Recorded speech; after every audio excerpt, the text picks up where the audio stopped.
ChairShot Podcast back on a Sunday evening, and oh, how the turntables were on the cusp of a UK bank holiday, Paul. You see, you and I are working tomorrow, like fools. Yes. It's also in the US, a holiday tomorrow. Yes, Labour Day without a U. They called it. Getting wankers. And I think but I think like the British one is also ostensibly that. In a way, they just don't call it that. They just call it the Maybank holiday. Well, Labour with a U. Labour with a U. Yeah. They don't call it Labour Day with a U because people would think it was about bloody Sir, and they'd be like, no, I'm not having that. I'm not having that. Absolutely not. No, mate. Who thinks Keir Starmer was the worst Prime Minister we've ever had? Yeah, we're all raising our hands, mate. All right, we're all raising our bloody hands. I've silent majority. I work with a lot of podcasts with this company I work for, which also records this podcast on. That's podcast.ai if you want to start a podcast.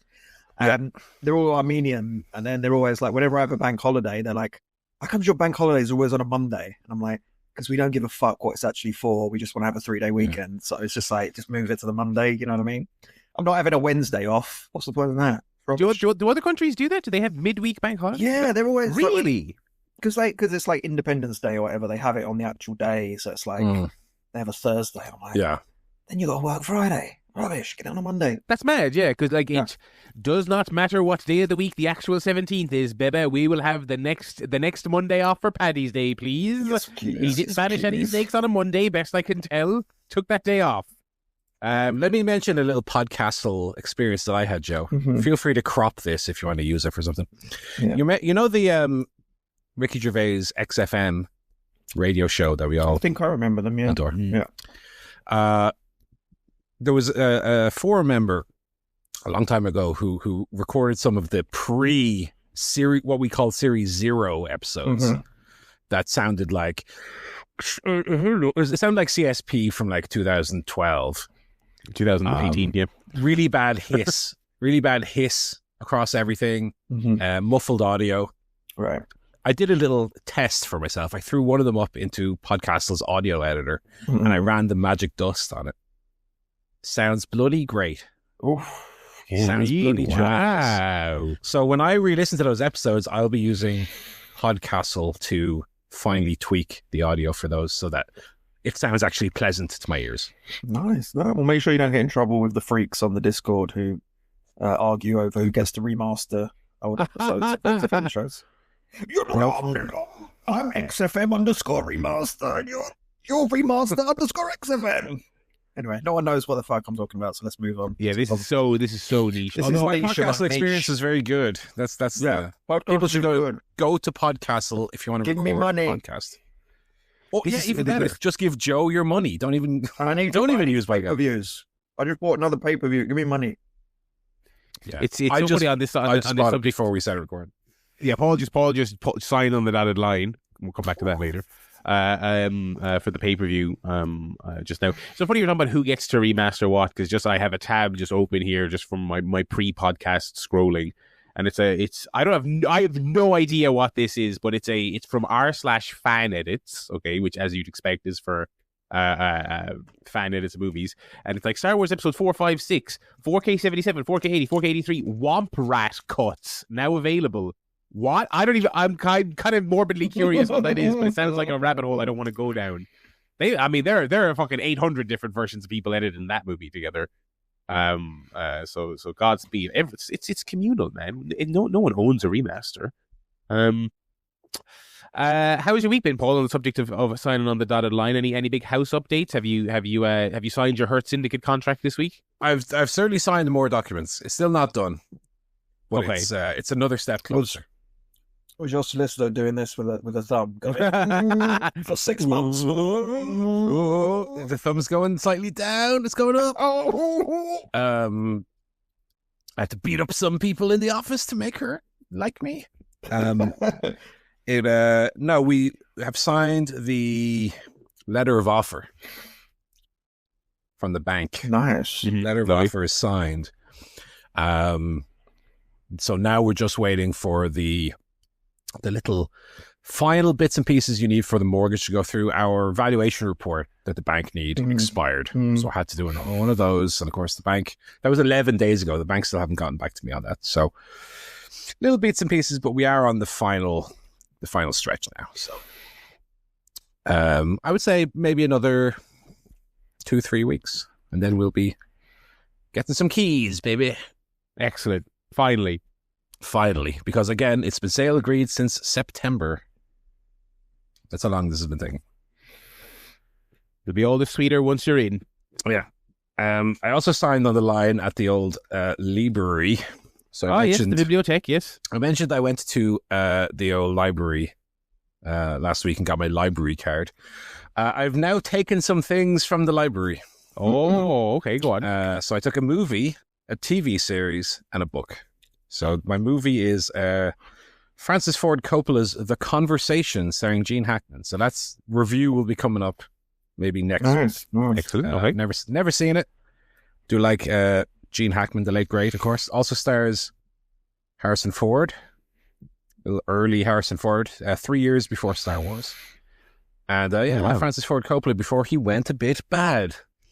TV series is a little series called The Americans.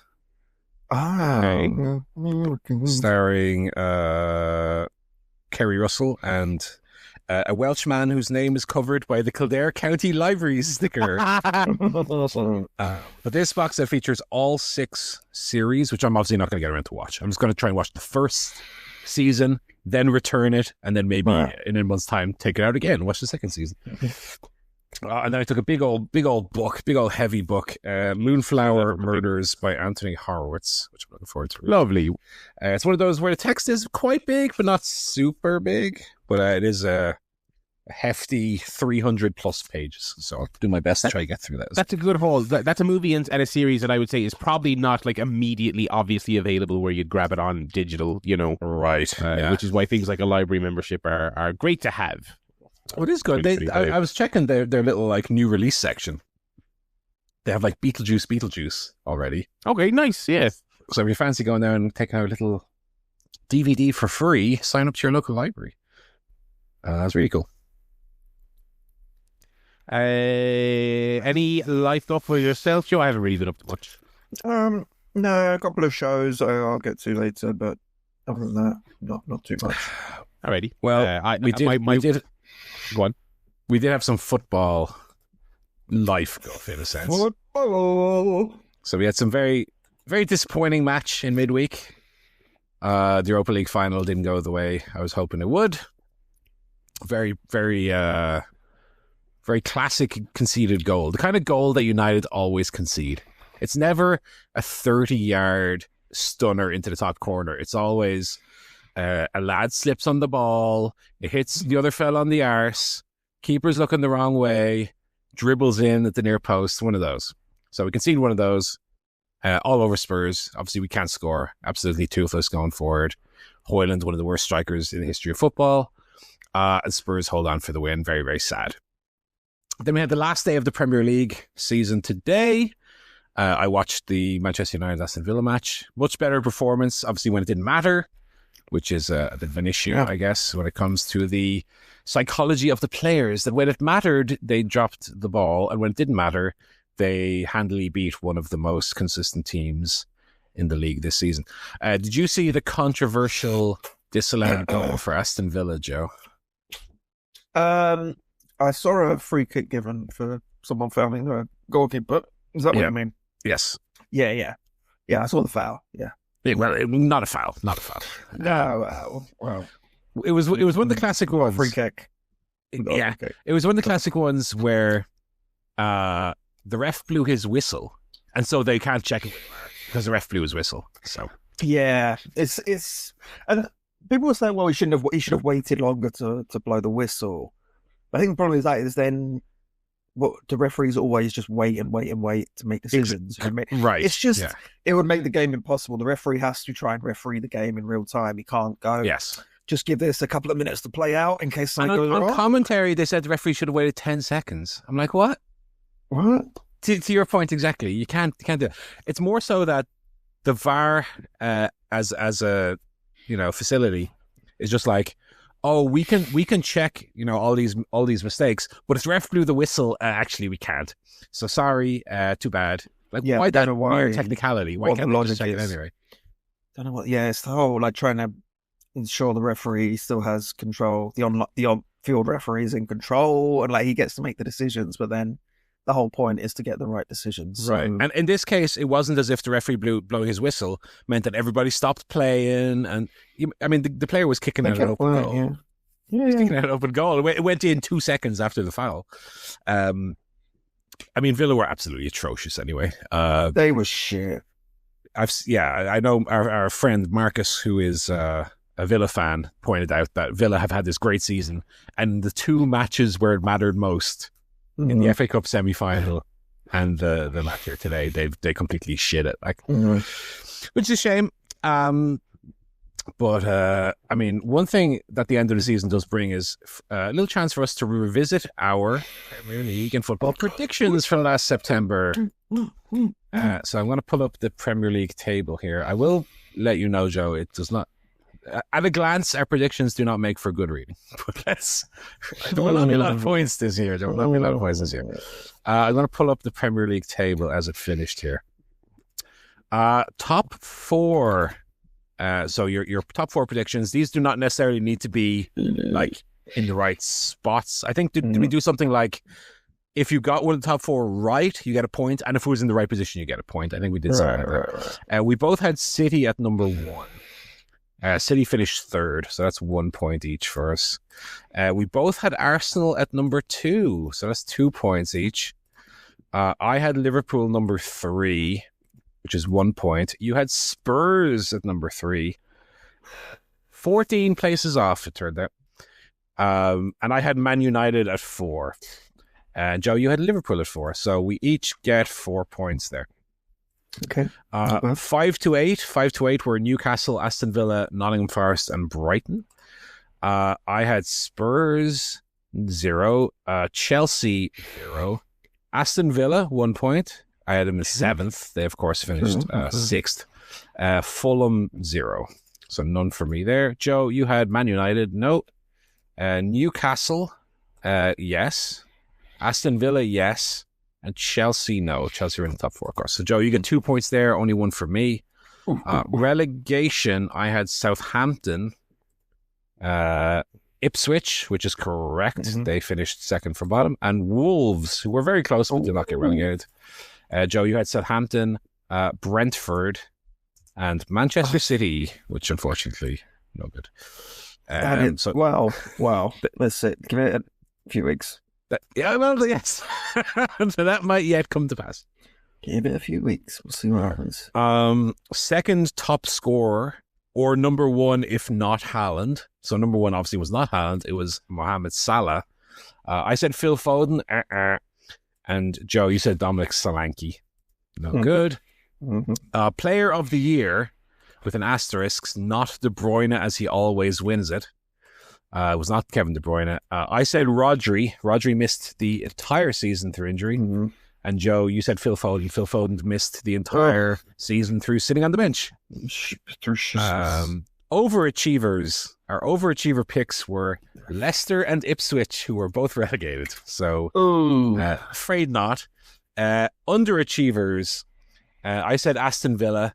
Not going to give myself a point for that because they basically almost finished for the Champions League. And Joe, your underachiever was Liverpool, who won the league. I think that was underachieving. So I'm not going to give you a point on that. They only won it by 11 points. It's not 10. No, 10 points. Rubbish. That's all. Rubbish. FA Cup winners, which were Crystal Palace. Joe, you said Man United, and I said Arsenal, which are both wrong. Carabao Cup was won by Newcastle. We both said Spurs, both wrong. And Champions League, I said Man City and Joe said Real Madrid. So even though the Champions League final is not taking place, neither of those teams are in the final, so no points for us. So total score is I have 8 points and Joe with 7, although 7 with an asterisk. If City do end up getting relegated, Joe, you would score 2 more points. So we'll wait and see. Otherwise, no more life guff. We do some wrestling guff, and I do just want to touch on I did not watch it. I'll give you my real-time experience, right? There was WWE Saturday night's main event was on last night. So shit. And I was awake while it was up. I was on YouTube. Why? You should get some sleep, pal. Go to bed. I'm a bit of a night owl. And out of interest, I a couple of times I went to just click it on, just have it on in the background. Every time I turned it on, it was either an ad was on, or they were like, or it was we're in commercial. Come back in 3 minutes. I think of 5 or 6 clicks, there was actually something happening, some wrestling. To make our second reference of the show, they've made reality that old Gervais bit coming up soon. Some more ads. That's now WWE program. It is a crazy amount of ads because they have the bit where they actually go to commercial because it's on NBC or whatever in the US, right? And on YouTube it just comes up, we're in commercial. Mm-hmm. Please hold on, we'll be back. But then when they're not in commercial, they're showing their own commercials constantly. So it's video packages and commercials must have made up 60% of this show. 2 returns. Big Bronson Reed, who squished his ankles at War Games, is back. Which not a fan of Bronson Reed. My goodness. One thing I would say for WWE is for them to be cognizant of the fact that they now have Bronson Reed, Jacob Fatu, Jeff Cobb, Solo Sikoa. Guys that if you're not careful do kind of blend into one, you know? You think so? I think a little bit. It doesn't help that they have Jeff Cobb with Solo Sikoa and Jacob Fatu. 3 guys who are a little, like, wrestle similar, I think is the big issue. And then Cody Rhodes returned in the main event. The main event, which was very funny, by the way. It was Jey Uso against Logan Paul. Match itself, I'm sure, was fine. But the match started with 10 minutes left on the show. Went to commercial break 1 minute in for 3 minutes.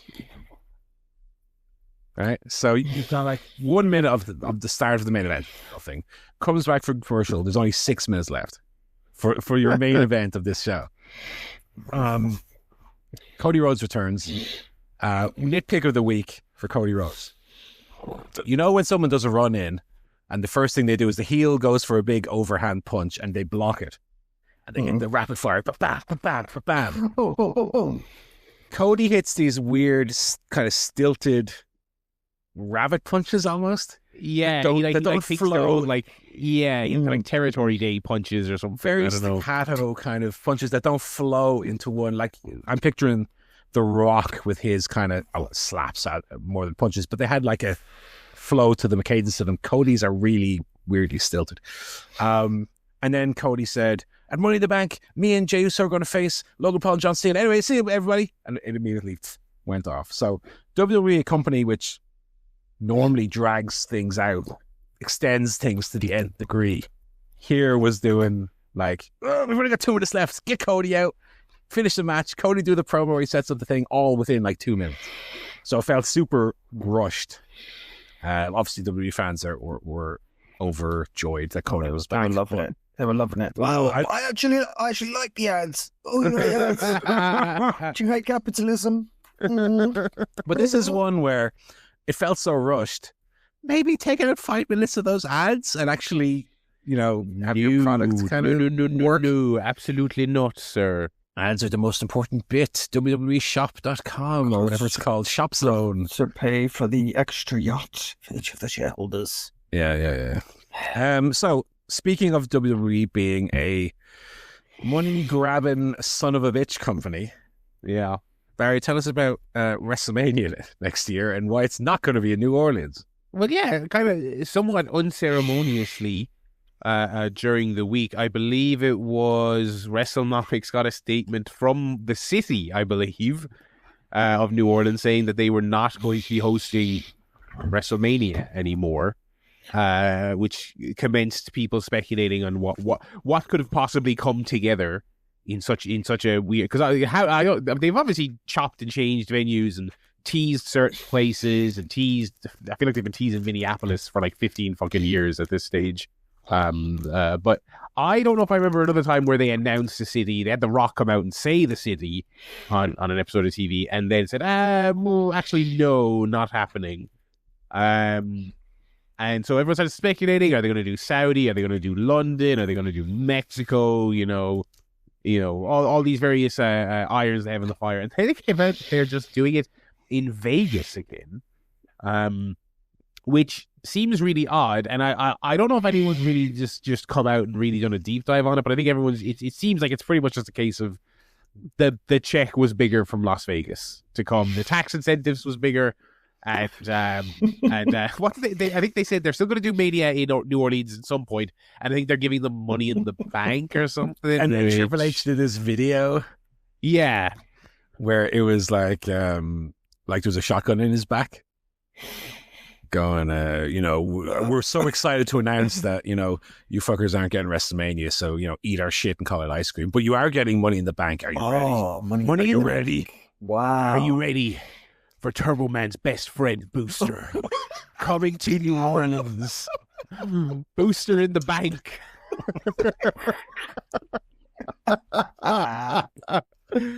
Yeah, I mean, there was people, because obviously the hardest of the hardcore is when they announced the town, they booked their flights. There were people saying they were going to spend hundreds to rearrange their flights. I have no sympathy. If you're I have no fucking fucking mark sympathy for WWE, you should. You're going to get reviews. It's kind of funny that, like, in the last year, I guess, like with the ticket prices and now this, and then Saudi getting the Rumble next year, people are trying to rationalize it as like it's TKO. The TKO era of WWE is so money obsessed. I was like, what? It's the same fucking people who were running it, with the very exception of the very tippy top. You've Emmanuel and you've Nick Khan, who are relative. Nick Khan's been there for fucking 6 years at this stage. Trust me, these companies mesh very well together. They didn't come in and TKO and they were like, you better start gouging those. You better start gouging those fucking marks. Stick a zero on those ticket prices. And Triple H said, no, sir, no, we can't do that to them. Not our beloved fans, who I totally respect, by the way. It's such like they're just. It doesn't matter if it's TKO or it's still private WWE. It doesn't matter if Vince is there or Vince is gone. If they were as hot as they are now, when Vince was still in charge and they were still a separate private company, they would absolutely be whacking up these prices and stabbing cities in the back to take bigger deals. So yeah, it's just funny to see people rationalizing, trying to justify it to themselves. It's business, baby.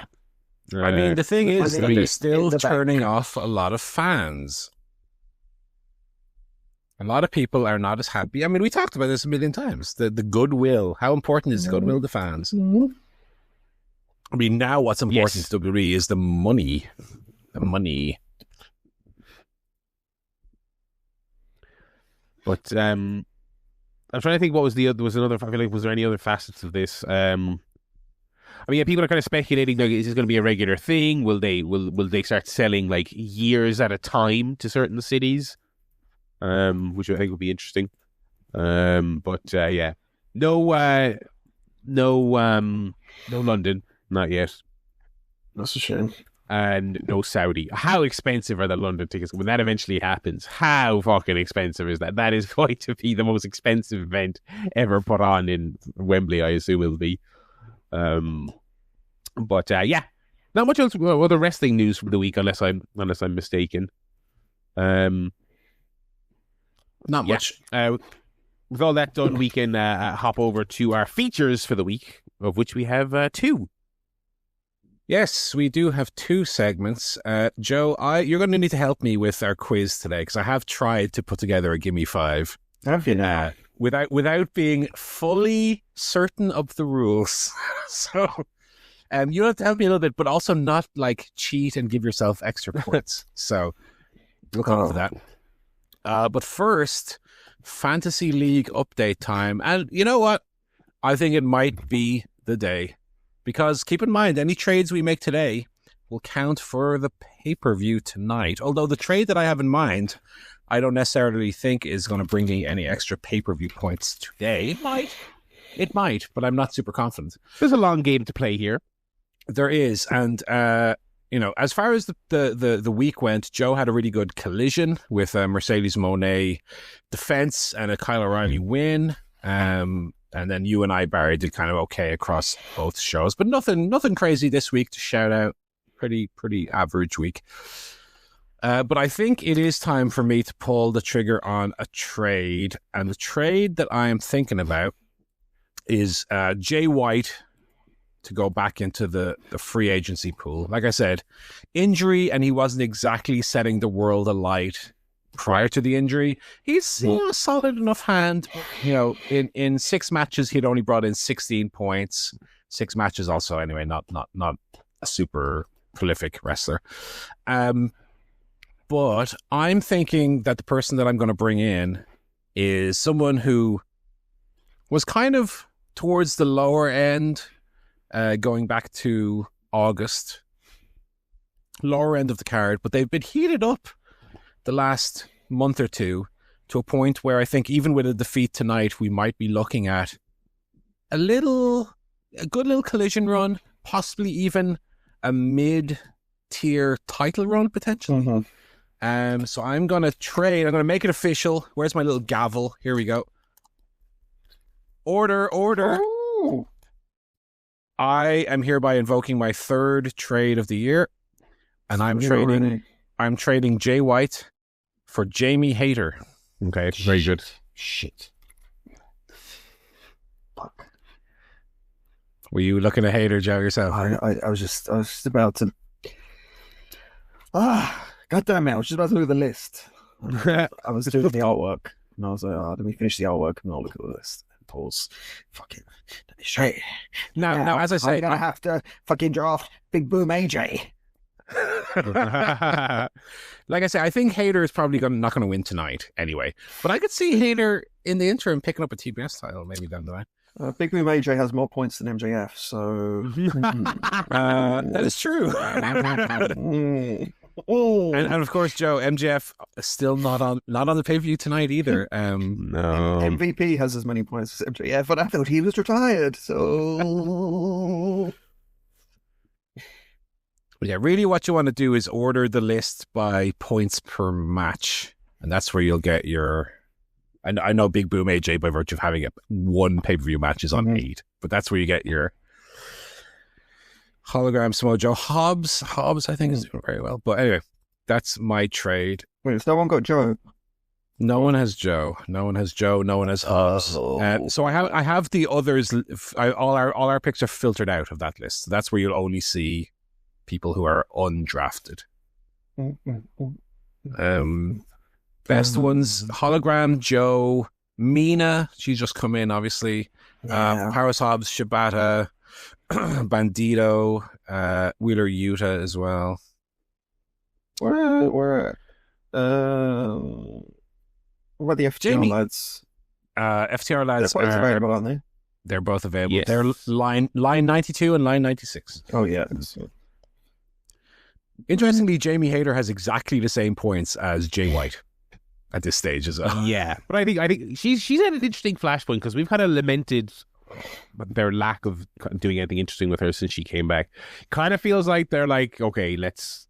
She feels like she's at a Statlander level right now. Yes, yeah. No, I also don't think she's going to win tonight, but I think that's going to be a solid game. I could see her being a fixture on TV going forward. I mean, and Jay White's he's in that kind of Orange Cassidy club where it's like we just haven't really gotten any further forward at all, which I would take as a negative. I would take as a not promising. Right. I'm going to trade. No. That's right. Right here on air, live. I am going to get rid of that stinky, vile, little lazy shitbag MJF. And I'm going to bring in Dax Harwood. Dax. I think that's a solid one. I think that's good. Yeah. Dax has the odd singles match as well. I like FTR, but I think the start of the year they just weren't as active, so No, and I think they'll be prominently featured at all the rest of the year as well. I think they'll be. All right, Barry, you still have not made a trade yet. Any thoughts to moving anyone on yet, or no? No. Okay, Barry's sitting tight. I'm sitting tight. I mean, obviously I've got my heavy hitters, and then there's a little bit of a gap, but I'm happy. I'm happy. Yeah. I mean, I was just so rocked by injuries and bad bets last year that I am gonna play it pretty safe until. I mean, Willow's not really bringing the numbers the way I was hoping she would, but again, I'm kind of hoping that second half of the year is Brody King as well. I was hoping would have been a little higher than he is. Yeah. You know, but I mean, I'm begrudgingly making points off Adam Cole down there. You know, so, so you'll take it. But yeah, I'm good for now. I will note down those trades. Jamie Hayter in for Jay White, and MJF out for remind me, Dax Harwood. Yeah, MJF who still is only 4 points as we approach the halfway point here. Pathetic. I don't see that changing. I really don't see that changing. I not in the next couple of months. The next couple of pay-per-view cycles, I think, you know, are we, you know, maybe building to it. But the funny thing is, like, the big turn on this Hurt Business thing could be he brings in a new unit. It might not even be him and a partner. You know, it could be him. It could be him managing what a gig that this guy has. I know. Him and Okada doing great stuff here. For him to still be one of the like top stars, and he's had 2 matches this year, and only won one of them, is crazy. Okay, we'll move over to our quiz. So, Joe, correct me. I'm going to explain as far as I recall. Correct me if anything here is wrong, right? So I've put together 5 categories. Yeah. Where you'll each take turns. First, one of you will go and give me 5, as the name of the quiz suggests. Yeah. 5 entries within this specific category, and you'll get 1 point for each correct answer. And if you get all 5, you then get a further 10, I want to say. Yeah, so first person gets 5 for 1 point for each correct, and then a 10. Yeah. Is that right? And then the second person gets 2 for each. Is that correct?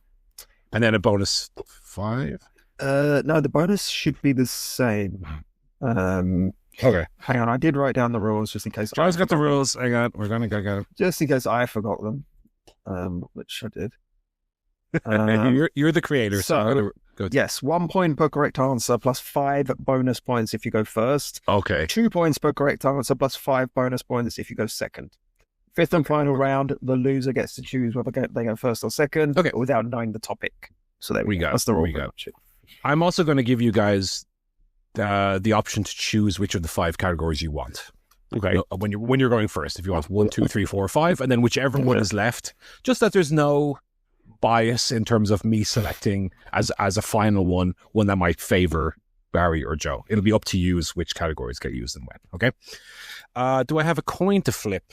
I have a fob from the library. So do you want, and I'll briefly put my camera on here so you can see, do you want the purple side or the barcode side? Barry, I'll let you pick. Let me go barcode, Agent 47. No, it's the purple side. Oh! Joe, would you like to go first or second? I'll go first. Joe's going first. Okay. And you can pick category 1, 2, 3, 4, or 5. Let's go 3. 3. Okay. Joe, can you name me, and Barry, you'll be up second, so get your thinking cap on here. Joe, can you name me 5 members of Vince McMahon's corporation faction, not including Vince McMahon? Okay. This is from the late 1990s WWF. Not to be confused with the $1 Million Corporation. That's a different thing. Of course. And not including the corporate ministry. No ministry members. Considering that as a separate. This is just Vince McMahon's corporation faction. Can you name me 5 people who are in that group, please? Yeah, this is tougher than I would think, actually. Because it's a very memorable faction, but then who the fuck was in it? Who the fuck was actually in it? Technically, it's so like ramshackle. Yeah, so I'll tell you, I'm using the Wikipedia page for the group, which has kind of when they joined, when they left. So that's my source for who was in the group. Okay. I got my 5. Okay, Big Boss Man. Big Boss Man, correct. Ken Shamrock. Ken Shamrock, correct. Test. Test, correct. Very good one. Shane McMahon. Shane McMahon, correct. And oh, he's feeling the manna. feeling the manna. It's the People's Corporate Champion. The corporate champion. Dwayne, Chairman of the Board, The Rock Johnson. Rock. The modern corporate champion. Okay, very good. Yeah, that's 5 correct for Joe there. So that's, Joe, you are on 10 points. Big Barry, can you name me 5 more? Probably not. Probably not. This is not. I don't see this going well for me. He got all the big ones.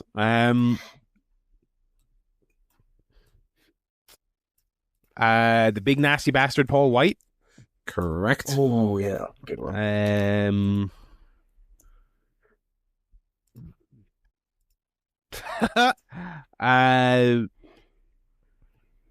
Oh God. He said Shane, he said Boss Man, he said Rock. Was he ever in it when it was called this Triple H? Correct. Okay. I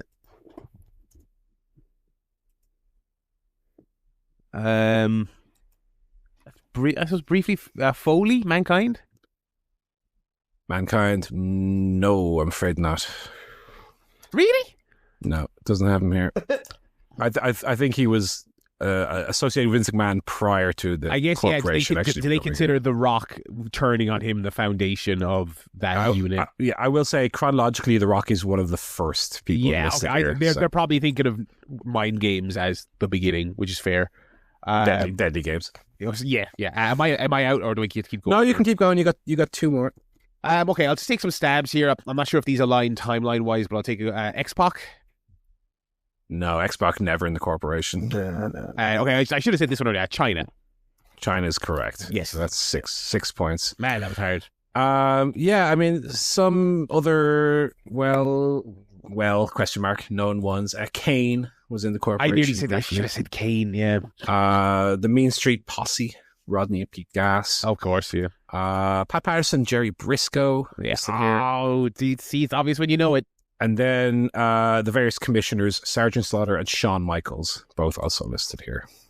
So there was actually 15 possible answers there. But at the scores after round 1 is 10-6 to Joe. But Barry, okay, this time you get to go first. And you get to choose category 1, 2, 4, or 5.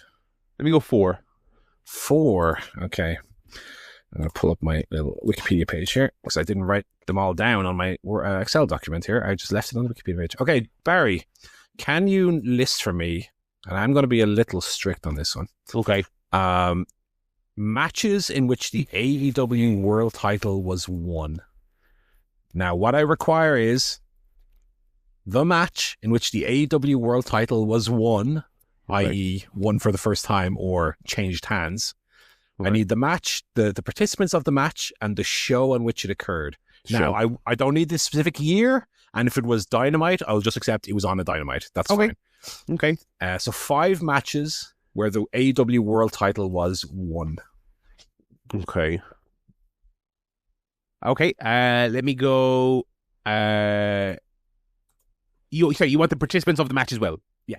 Okay. Chris Jericho versus Hangman Page, All Out. Very good. Kenny Omega versus John Moxley, Dynamite. Yep. John Moxley, Hiroshi Tanahashi, Forbidden Door.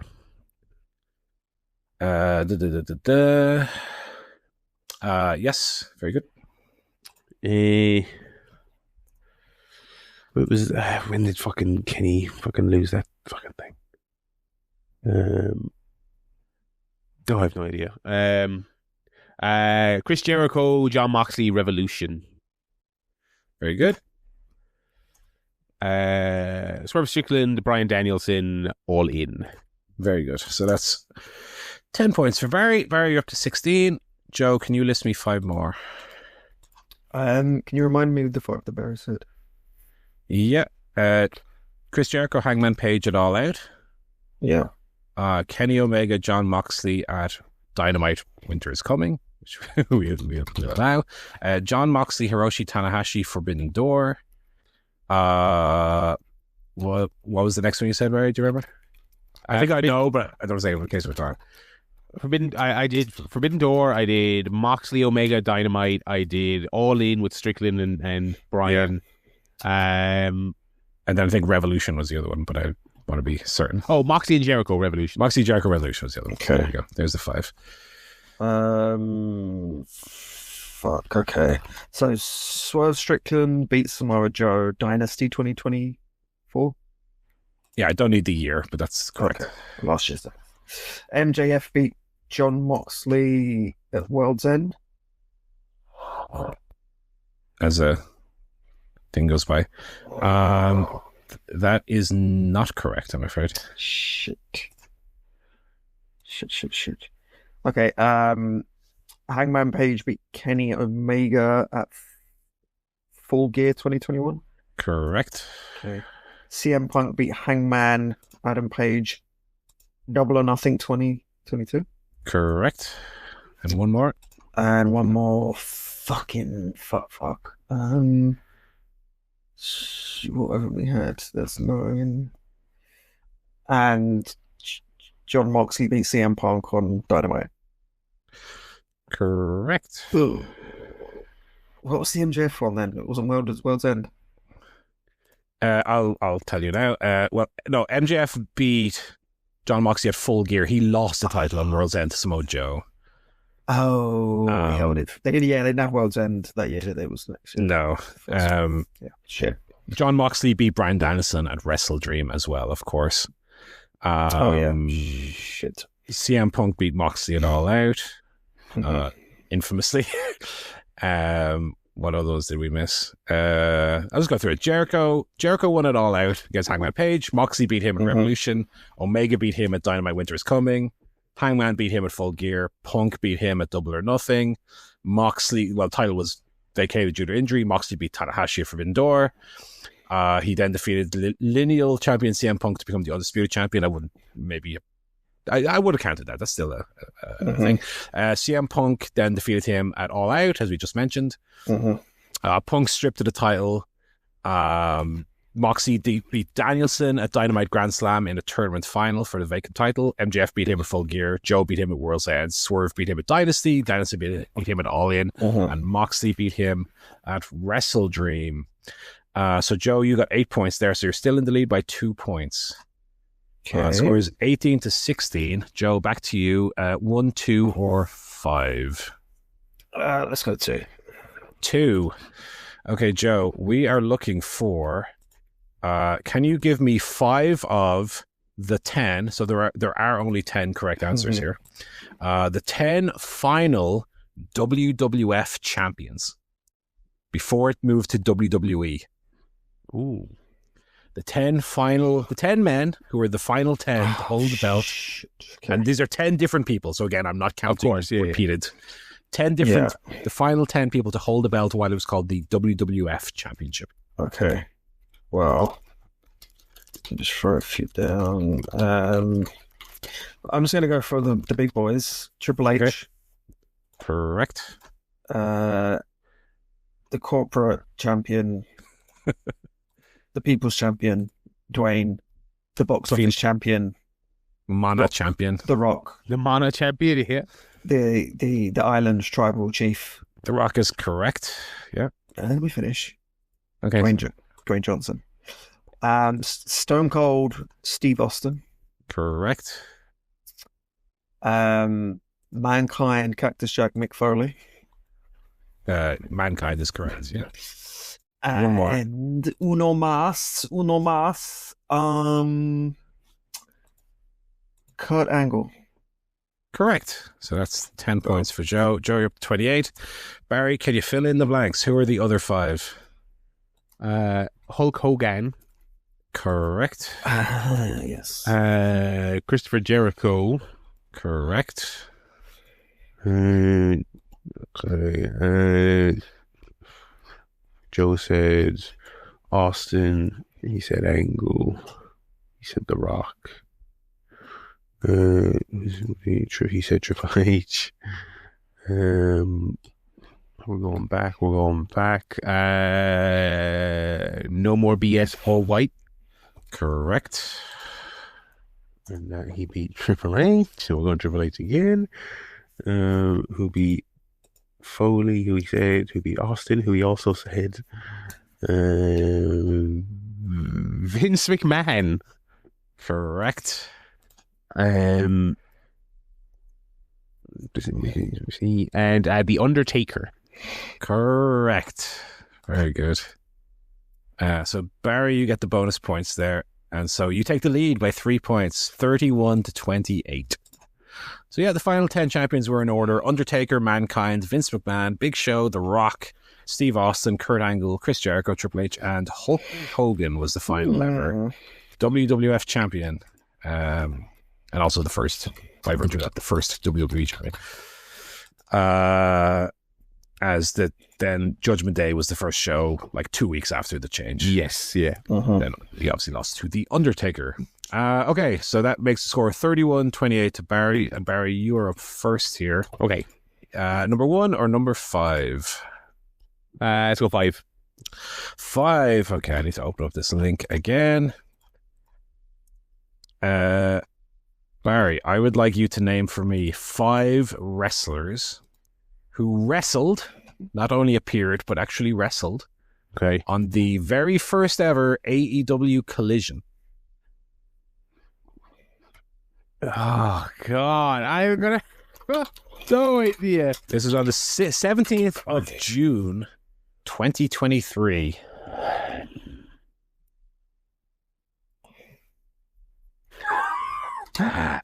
Miro. Correct. Shit. FDR Bald. Correct. Hair. Correct. Shit. Oh, God. 2020. Okay, who would be on the women's side at that time? Statlander? No Statlander, I'm afraid. Tony Storm. Correct. Okay, so only 4 points for Barry there. Bricks 35. Joe, you need 8 points for the win here. So you need to get 4 of these correct. So what? The first ever AW Collision, which you and I watched, sat side by side on a couch. Oh, I don't know. Yeah. In London. So Barry got Miro, Bald, and Hair. Is it just And Tony Storm. Tony Storm. And Timeless. Tony Storm. Yeah. And I need how many? 4. Oh, sorry. 4. 4. You need 4. You're 7 points behind, so you need 8 for the win. Oh, I'm not going to get these. Alistair Black. Alistair Black? No. Jay White. Jay White is correct. Now then. Now then. Your man. I need more than your man. No, hang on. Your fella. The your one that's with Jay White. Little. I'll go for what's the prick's name? Jesus Christ. I'll go for one. I'll go for the one I'm trying to think of. That I'll go for Austin Gunn. Austin Gunn. No Austin Gunn. I lost it anyway. No Austin Gunn. What's the prick's name? The married to Tony Storm. Bob. I couldn't tell you. That would be a potential answer. Bob. Juice Robinson. Yeah, Bob. Yeah, Bob the Bob. Juice Robinson is correct. Yes. One more. One more. Ricky Starks. No, there's no Ricky Starks, I'm afraid. So 4 Luke points for you, Joe. Stewart. Yeah, so the final score is 35-22 to Barry. I'll run through the card here. TNT title match. Luchasaurus defeats Wardlow. This was the start, of course, of Christian Cage's I am the actual TNT champion gimmick. Andrade El Idolo defeated Buddy Matthews in a match the Wrestling Observer gave 4 stars. Miro defeated Tony Nese. Sky Blue and Willow Nightingale defeated the Outcasts. And of course, there's a big miss that neither of you mentioned, but of course, Collision as a show was entirely built around the presence of one Punky Boy, who of course was in the first one. Wrestling in the main event. Yeah. No, it was Cash Wheeler, Dash Harwood, and CM Punk against Jay White, Juice Robinson, and Samoa Joe was the main event. Okay. Oh no, wait, that's not the end, Joe. Sorry, I've miscounted there. That's not the end of the game. That's only the fourth round. That's only the fourth round. I thought it was the end of the game. It's not the end of the game. It's called Gimme 5, Paul. It's called Gimme. Yeah, I've only given you 4. I should have given 5. It's another one. I'll give you another one. So, Joe, you are behind. So, would you like to go first or second here? How many points am I? 3. These things quite tough. The score is 35 to 32. I'm going to go first. Joe's going to go first. A bold decision. Will it pay off? It is. I think we've left potentially the toughest category for last here. Barry says, Joe, can you name me 5? Can you give me 5, I should say, even more so. 5 of the TNA Knockouts champions who have held the title more than once. Oh. So I'm looking for TNA Knockouts World Champions going back since that belt was created. Women who have held the title a minimum of 2 times. Okay, let me try and just remember some names for a second, because I can picture them, but what was her name? That fucking woman. Yeah, we had your man in that woman.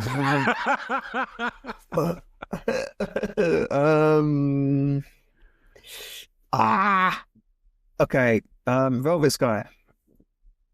Correct. Velvet Hollow. Velvet Sky is correct. Two title reigns. So just that's good. That's good. Gail Kim. Gail Kim, correct. 7 reigns for her.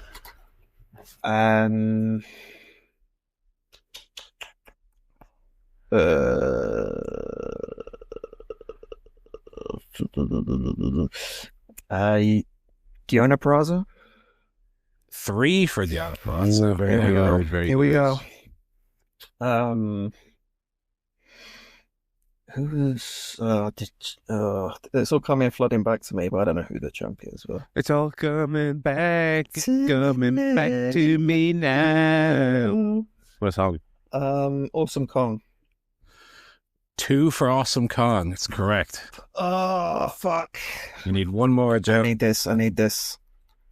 Awesome Kong. Oh god, I got a few in mind. If only I could remember the one. You got Velvet Sky, Gail Kim, Deonna Purrazzo, and Awesome Kong. All correct. Need one more. Let's go for Mickie James. Mickie James, 5 reigns. Yes. Very good. Yes. So Joe gets the full 10 there. Joe, you're 42. Barry, 7 points behind. You need 4 more. Okay. Give me his names there one more time. Velvet Sky, Gail Kim, Deonna Purrazzo, Awesome Kong, Mickie James. Okay. Give me ODB. ODB, 4 reigns is correct. Give me Angelina Love. That's what I was thinking of. Angelina Love, 6 reigns. Yeah. Correct. Give me Tara. I don't think Tara ever won it, but Tara did. 5 reigns. What about Jordine Grace? Jordine Grace, 3 reigns for Jordine Grace is correct. One, Barry, you need one more. The other beautiful person. Madison Rain? Madison Rain is correct. He's done it. He's done it. So the answer is, the possible answer, you got pretty much all the top ones. Gail Kim, Angelina Love, Mickie James, Madison, Tara, ODB, Jordan Grace, Deanna Purrazzo were all listed. Miss Tessmacher had three ways. Awesome Kong, Sienna, Alison Kay. Yes, Alison Kay, yeah. Velvet Sky, Sue Young. Yeah. And Ali, known in AW as the Bunny. The Bunny. I was going to... I nearly and Winter. And Winter as well. Winter. Remember Winter? That's great. That's fine. So I was going to gamble on my last answer. I'm glad I thought a little bit harder on the final beautiful person, because I was going to say Raisha Saeed, but I guess she was a one-timer. Alrighty. That was good stuff there. Well played, Joe. Well played. Very close game. Very close one. Another close one. Thank you, as always, Paul, our games master. Let's jump over here to our TV reviews here. We'll do a quick TV review before we get back to the pay-per-view preview, which is just a few hours away. Dynamite kicked off with another Hangman Ospreay face-to-face. I thought this was all right. I thought there was a little bit of a retread of stuff they've done before, but I thought they both had good passion, good delivery. Yeah, I like the performance of everyone doing. You want this, but I need it. Yeah. But that is the fundamental truth of this. I know, but Hangman's veering a little bit into everything is the most important match of my life territory, which I'm a smidge bored of. But I mean, this is your main event. To be fair, I don't mind. True, which they said on this, which I thought was interesting. I wonder will Anarchy where that go? Could open, I suppose. I will say I like the segment more than you. It sounds like I was very high on it. I like Ospreay's fire. I liked Hangman's kind of quiet reserve, bristling. But I cannot get over Will Ospreay's hair. I know. I cannot get over it. And it seemed like the internet kind of caught on to that this week as well. That seems to be the talk of the town. But yeah, the clothes are alright. It's the hair's just so bad. I didn't quite like the segment. I thought it was a bit messy. Just a bit kind of the beard thing, and just like using props as it was a bit. Maybe they could have come to the beer later on, maybe at the very end. Because it seemed like they were just holding on to those beers for quite a while. They kind of awkwardly put them down. It should have been Hangman should have smashed it out of his hand or something to get him a little bit Yeah, you could have got a couple more at the end. Once he'd won his respect at the end, it could have been okay. Yeah. Now we're having a beer. But I mean, Ospreay, it's like a Bob at this point. He nearly has. Very odd. Weird. Very odd hair. I mean, I'm looking forward to that match a ton. Obviously, the fact that it's the main event, it'll get the due time that it requires. Again, I liked how the way they sold it has me believing. Not necessarily that Hangman is going to win, but maybe slightly less so with the Mercedes and Jamie match. But as I talked about when we were in the Fantasy League segment, I think both of these finals have been built up to the point where you aren't fully believing that the result is a write-off and that it's so predictable what's going to happen. Yeah. First time matches as well. That's, I think, part of it. Yeah. Someone's O must go. Yeah. So I have to commend them on how well I feel like both of these matches have built. In particularly Ospreay and Hangman, where I feel like this is a match where I'm putting the money down to see this one, and I think whoever's going to win is going to come out super strong leading into All In. But even the loser, I think, is kind of winning by virtue of how strong this has been. So, yeah, while the segment was a little bit long, maybe a little bit messy, one of the participants' hair was very distracting. I still thought it was very, very good. And like I say, got me to the point where I'm like, God, this might sound stupid in retrospect when Ospreay just wins, but this has me at 60-40 Ospreay. Mm-hmm. But I think that what they've done with Hanger is they've made a really strong argument that Hanger is actually the one to win it and go on to all in. Like, Yeah. either way would be, you know, it wouldn't feel like you're coming out. If Hangman won, you wouldn't feel like, oh, what are they doing? They've pivoted and it doesn't make sense anymore. Like, both results feel totally legitimate, totally possible. Yeah. Even though I'm still leaning Ospreay, it's also the fact that it's in Texas kind of has me thinking, surely Hangman in Texas. Do you know what I mean? The cowboy. The cowboy in Texas. As like, do you maybe, I don't want to say, do you hold off again on Ospreay? Because I feel like they've been holding off already for a long time. But is it more like, is now Hangman's time? With when you look at the storyline with Hangman Page, it has been kind of 2 years of character development leading up to this. Mm. Is this where you get the payoff where he goes in main events all in? I don't know. It's weird. It does feel like it would be insane to push out Ospreay one more time. You know, he still feels like one of the most popular guys in the company, but he does feel, I think, slightly less hot than he was, say, a year ago when he was feuding with Swerve. You know, right. We got Moxley and the Bucks versus Joe, Hobbs, and the aforementioned Swerve. This was your designated Young Bucks crazy tag of the week. Thought this was a lot of fun. I went for like, it felt like the entire felt like these first two segments took up the whole first hour. I don't think they did, but this is another lengthy kind of all action match that I really enjoyed. Who got the win here? The Bucks went for the EVP trigger. Swerve got out of the way and got a roll up for the 3. So there you go. And then afterwards, we got our standard anarchy in the arena. Everyone's all out here. Everyone's fighting. What's going to happen? Oh my God! See you on Sunday. Well, I was going to say, is this where we got the participants announced, or was that later on? I believe that was later. Yeah, crap. Yeah.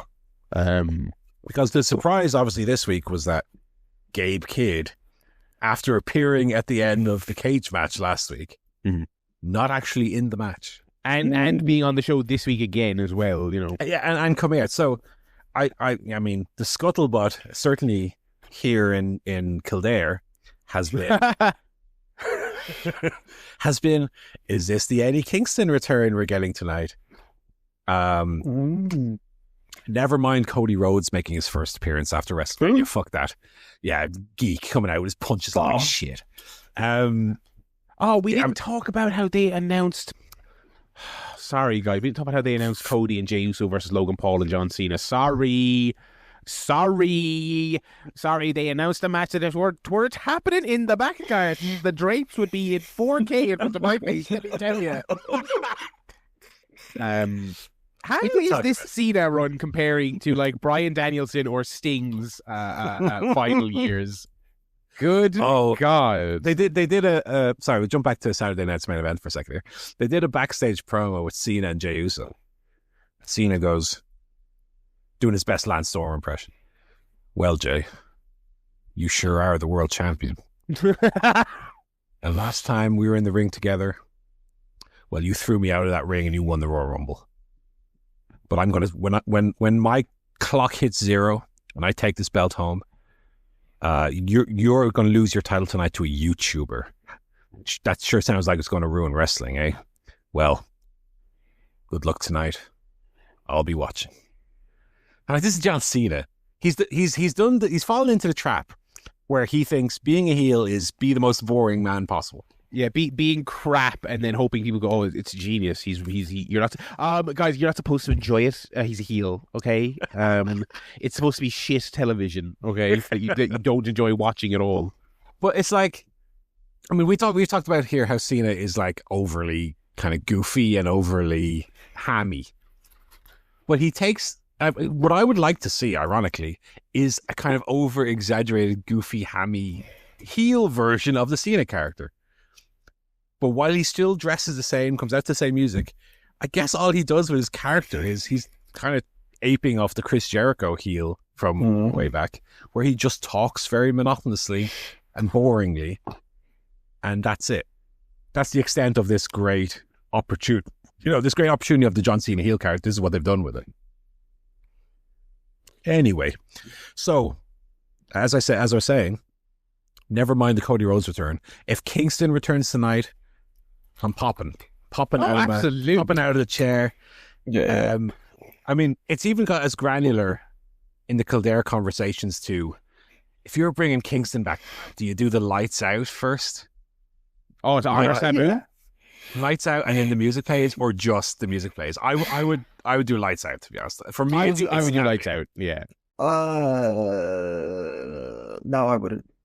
Just Really? because I think Eddie's not in terms of he doesn't deserve to be, the lights out honor, but just to me, Kingston's a bit more like, I'm going to come out and punch someone in the mouth. I ain't playing no fucking games. I'm not turning off lights. Shit. That's actually true, yeah. I'm just going to come up, punch. Don't even give him music, in fact. He just comes out. It's just like, starts beating people up. But his music's so good. He has actually a great song. Good. Yeah. But I just feel like Kingston is just like, that's Eddie Kingston. The closer we get to his eventual return, the more I'm realizing how much I miss him being around. Oh, God, yeah. What they could do is be fighting backstage and someone opens a door and Eddie's just like stood there like, and punches him in the face. Something like, I don't know, iconic. He's there already bloodied with the gasket. He's been fighting for an hour. No one needs to see it. Well, I mean, like, this is what I'm getting at is that they've suddenly brought Gabe Kidd in for some reason. He's not even in the match. Mm-hmm.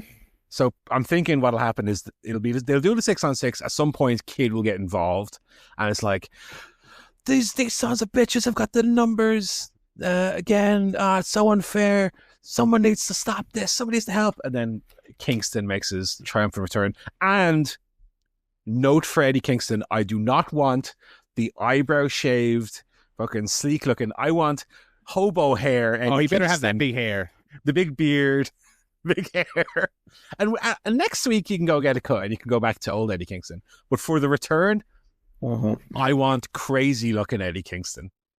Because you can work that into the storyline as well of, you've taken a year from my life, look at the physical manifestation of that in Eddie Kingston, So we'll talk about the pay-per-view later. We don't need to whiff on it too much here. But yeah, surprised to see that Gabe Kidd wasn't in the match, and have kind of reverse engineered from that the likelihood that it means that we'll be getting Eddie Kingston. Mm-hmm.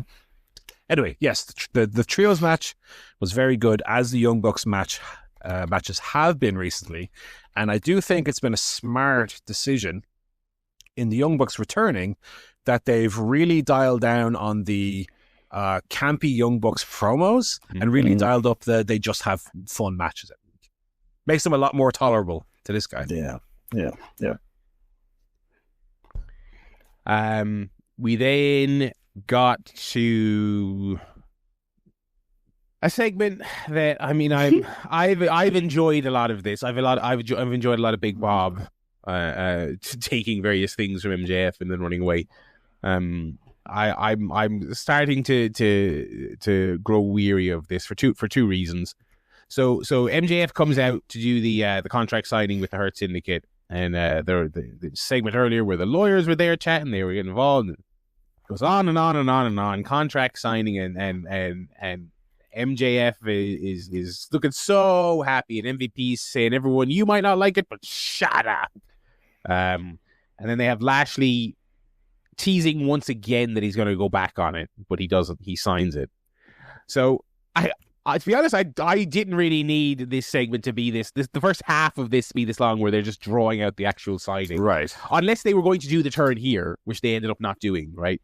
And then it segues into Guevara and Rhodes coming out, who are the Ring of Honor champions, by the way. That's their crate, if you're wondering why they're Guevara, who they do not trust with a microphone. No, yeah, I mean, like after all this time, I'd take Dustin over him every day of the week. So they come out and they tell MJF to shut up, and they just banter back and forth to set up. Well, MJF called them a pair of honkies. I mean, well, I was about to say that's correct, but Sammy Guevara is not a honky, strictly, I don't think. A pair of white trash southern honkies. So they banter back and forth, and it sets up a tag match at the pay-per-view. They're just allergic to doing interesting tag matches with the Hurt Syndicate. 100%. I don't know, is it like what we talked about last week, where the other actually over interesting teams are busy doing stuff and they don't want to bother with the tag division, or what? But I mean, pulling these guys out of ROH doesn't do much for me. I mean, there's like no. We talk about the positives of how the Owen matches actually do have doubt and do have credible winners on both sides. I mean, there's just no. This is a collision match, man. This is not a pay-per-view match at all. Yeah, 100%. So yeah, we got a little waffling with the contract beforehand, and then we got this, and I wasn't into it at all. I mean, they did seem to hint in the backstage beforehand that MJF has somehow fucked them on the contract. Yes. You had MJF with both lawyers backstage going, pleasure working with you, to the like Hurt Syndicate lawyer. So I have to imagine he's been bought off. There's some stipulation in the contract that's going to benefit him only. Can I tell you what I think it is? I think we're building to a classic pro wrestling trope of a feud for the rights to a name. Because they said that MJF, he's not just joining a stable. It's like when they all sign on the dotted line, he becomes a part owner, or they said something like the Syndicate LLC or something. Right. Like MVP has a little company that all these members. So is it going to try to think he'll cross them? They'll get pissed off. They'll want to kick him out. He'll debut a new faction, some goons who'll jump them, and they'll say, "Well, fuck you. You're out of the Hurt Syndicate." Obviously, to say, fine print. The name comes with me if you kick me out, leading to possibly some kind of match for the name, which is a very silly trope. Yeah, I would hope that's not the direction they go in, and it's something more related to like the world title. But maybe. Sure. Ricochet defeated Bowens. Bowens coming out with his velocity gimmick and still with Billy Gunn, and now losing to guys who are on the up. Not looking good. Not looking good, but it's not as if he's being misused or whatever. No, he's being used. No. Yeah, I mean, yeah. It's I certainly don't take umbrage with this result, but yeah, they should have hit him with the super Wollymop.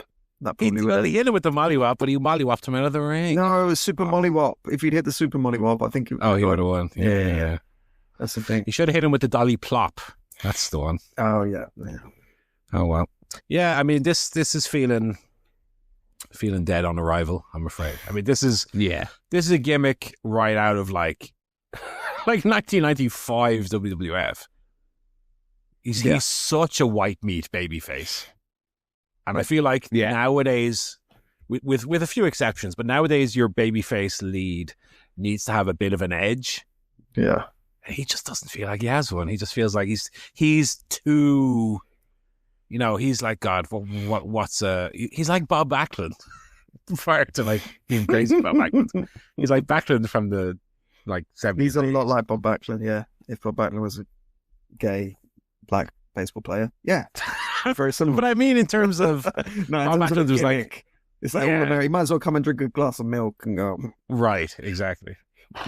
God, I mean, in retrospect, it might have served Bowens better for him to have been the one who turned heel. Oh, I think he should have done. Yeah, he should have joined the Hurt Syndicate or whatever they're going to be called once MJF takes the name. Because I just think this doesn't have a great scope for getting over, unfortunately. The Billy Gunn thing is the maddest as well. He's still coming out with Billy Gunn. I know, yeah. We went on about it a lot last week, but it's still like it's funny that we went on about it last week and then he got a match on Dynamite, which just made it more obvious and more crazy that they're still doing the Billy Gunn thing. Yeah. The Hurt Enterprise. We got a sit down with Hayter and Mercedes. I thought this was really good. It was. Yeah. Kind of no BS. It was just Renee, and they brought up the back again for Jamie, which I think is going to be the big thing, the big story of the match. And Jamie got under Monet's skin a little bit by bringing up that she's down one title already. And it was good. They had a they had a little brawl there at the end. With I love that Renee at the start was like, we're going to keep this civil. As soon as everybody, she's like out of there. She knows when it's about to go south. Yeah. It was a good little brawl where was it Mercedes who knocked Hayter out of her chair? Yeah. Yeah. Very fun. Very fun. All their lines were good. They had good delivery. It was just really solid stuff. And yeah, I mean, it's funny because you could see, I don't think it'll happen, but I could see it making sense that Hayter would be the one to finally get the big rub from beating Monet. I don't think she will, but they've definitely done a good job of making it believable, What was Jamie Hayter's finisher before? She the The Hayley, but like, what was it like? Because wasn't it different, or am I going crazy? Where she now like overhooks the arm into like a clothesline. Was it something else before? Didn't she used to do a version of the Rainmaker? That's what was it closer to that? That's what I'm thinking. It was more of a Rainmaker type thing, yeah. But I think that's one of her current version of the move. It's probably one of my like top 5 moves. Yeah, top 5 finishes in the company currently. I mean, I think it looks great, especially when she hit Monet with it. Monet is like the perfect size for hitting it. That kind of just like explosive. I mean, that's more of a mollywop than anything Anthony Bowens does. I mean, they seem like a match made in heaven because, like, Monet can take all those crazy bumps and Hayter's just going to throw loads of bombs. So, Yeah, I would love them to revisit this post All In because I think this feud's got like legs in it. I think these two are a really good pairing. So that then segued into the main event, which was Julia Hart versus Mina Shirakawa with Tony on commentary. This is all right. I think this is one of Julia's better matches since she's been back. Yeah. Not much to it. Obviously, it was a pretty basic TV match. I guess they're going to do with the returning Sky Blue. They're going to do Julia and Sky Blue as some sort of faction or some kind of unit. I'll take that. It's all right. Something for the two of them to do. Julia doesn't seem like she really has much of a direction. I feel like we should really be getting to tag titles at some point. In this company. I feel like there's enough depth there, and you've enough kind of talented people like your Statlanders, your Julias, who are kind of just floating a little bit, not really doing everyone. We're also, which I do like, we're kind of quietly, slowly getting back to this thing. Like everyone's kind of in a faction. Everyone at least has one person that backs them up. You've got Bane and Penelope, and you're presumably going to get back to Willow and Stat at some point. I think tag titles would work well in this division. They could strip the Hurt Syndicate and just give it to the women. That'd be pretty good. Yeah, I mean, they're like, all right, lads. I think people would rather see like Megan Bane and Penelope versus like Statlander and Willow on the pay per view than you lads versus the Headbangers. Or whoever they're going to blow the dust off next month for pay per view. What? I mean, how much lower can they go with? I mean, even though you battered them a few weeks ago, the next pay per view it's United versus Top Flight. And then, if you didn't get the point earlier in the show, they did another big Anarchy in the Arena tease brawl thing. This is where Gabe Kidd came out. And this is where Gabe came out to make the save effectively. Yeah. It was good. It was good. It was good brawl. Like all the Death Rider stuff. Really, as we said a couple of weeks ago. I mean, they've dropped a lot of the shite, and now they're just kind of a heel unit. And that sounds like a downgrade, but it's for the best. And now they're just like a. And I think the key thing also is that they have baby faces that everyone likes chasing them off now. It's Kenny Omega, it's Willow, it's Swerve. People are getting hyped, and so they've done a good job of redeeming this, I think. And I think this match will be very heated and very fun. 100%. The Pape. Before we get to the Pape, though, any notes from Collision? I didn't watch it. Me neither. No, I didn't see it. Alrighty, well, that's sorry, folks. Collision. Sorry, folks. Go and watch it for yourself if it's still on Triller. That's a great review there. I don't watch it yourself. What am I? I was playing golf on Friday. So I didn't have time to watch it. Sorry. Well, we've all got lives. We're not going to sit around and watch wrestling to tell you. I was hitting the ball with my big driver, and was not thinking about what is Action and Duretti up to this week. So that was not my mindset. Let's jump straight into the Pape then.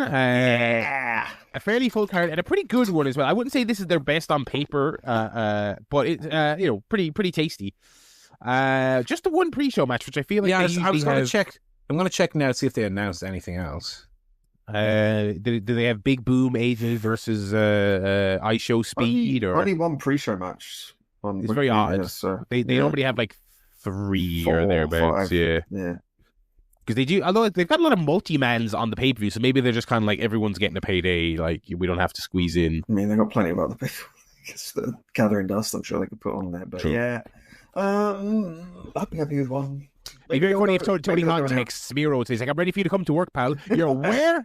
You signed with who? Get me Alistair Black on the phone, quick. I was just about to put the world title on you, bud. I need you now. Kick the football, come on. Maybe the women's tag will go... So I was going to say maybe the women's tag will go an hour. You don't know. Yeah, they're gonna have Bane Broadway with TNA. Broadway Anna Jay. Oh, that's a pretty good name. That's Jay. But what if Tony Khan announced 4 MJF matches for the show? Yeah, he's running the gauntlet. Manny Journeyman's Freedman. I don't know. I'm trying to think of some kind of workhorse name for him. But anyway, it is Bane and Ford versus Jay and Cameron in the whatever they call the pre-show. Presumably there will be more than one match, but at this hour, I would say we're not adding it. It's just going to be a tune in and see. Yeah. In the Women's Owen Cup, we've got Monet versus Hater. Obviously, we picked up the build. Yeah. I mean, this is about as good a bell-to-bell match I think this company can put together for that division. So, super high expectations for that. Baby. Absolutely. Yeah. I still say, despite the great build, I mean, I think Money is a safe bet on that one. The aforementioned go top up popcorn match, Hurt Syndicate versus the Honkies.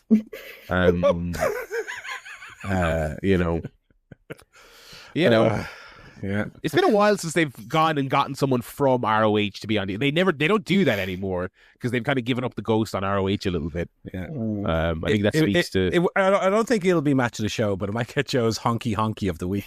Yeah. I mean, and the funny thing is, like, again, I said it was a collision match. I mean, I like Dustin Rhodes. I like the Hurt Syndicate enough. I feel like that's not a bad match, but pay-per-view? It could be all right match, yeah. In this company? But I feel like maybe, I was going to say, like, Sammy, after so long off pay-per-view, he's probably going to want to show out and do, but, like, I don't think Lashley or Shelton are going to want to have a Sammy fucking... No. I'm going to do a 630 off of a ladder out of the ring onto you, and Bobby's like, okay. Not on me though. Not someone else coming along to take that.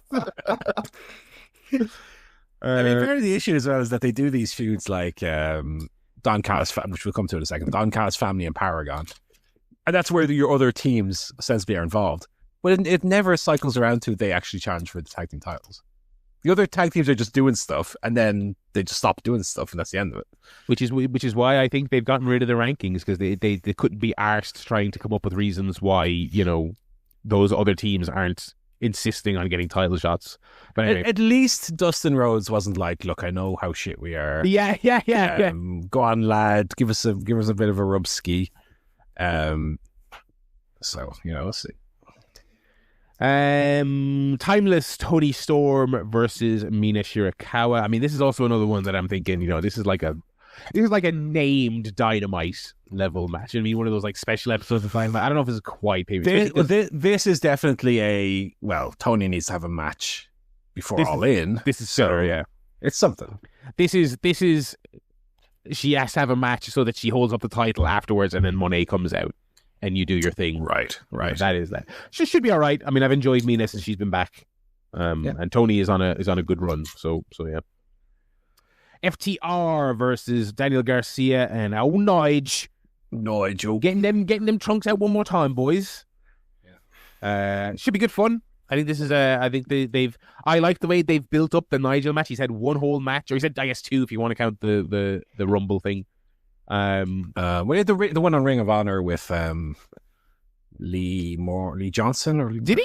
I don't remember that at all. Yeah, it was on the Hammerstein. Oh, okay, yeah, show. Yeah.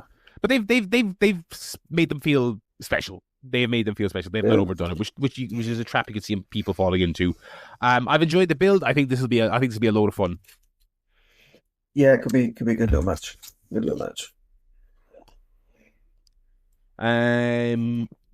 I don't know how to feel about this one. Mark Briscoe versus Ricochet. Okay, 2 of my boys, 2 of my faves right now. Yeah. Mark Briscoe, I mean, having one of his best years, fucking 40 years into his career, like wrestling since he was 6 years of age, more or less, still going strong in 2025. Ricochet, new lease of life. A stretcher match. Oh yeah. I tell you, if any 2 guys are going to make it work, it's these 2. Yeah, and I feel like this is one of those things where AEW are going to be like, no, we're not doing a silly version of it. It's going to be like a nasty, like hard fought we're going to kill each other, and the only way is the guy's like dead on the stretcher and he can't get up. You know, I don't know if I've ever even watched a stretcher match. To be honest, I'm trying to they've gone out of favor. WWE did a Big Show Lesnar from 2003. Yeah, they did dozens of them in the 2000s, and they always descended into rubbish. Like so it's like you have to wheel the guy on the stretcher across a line, and so the WWE thing was always the guy's about to go over the line, and then he hops off the line and then tricks the babyface into going over the line, or slip on a banana peel and he goes over. It's always rubbish. I feel like this is.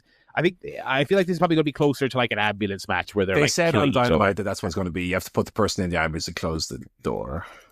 Okay, look, these guys are going to have a good match. So the first stretcher match on Cage Match was Superstar Billy Graham versus.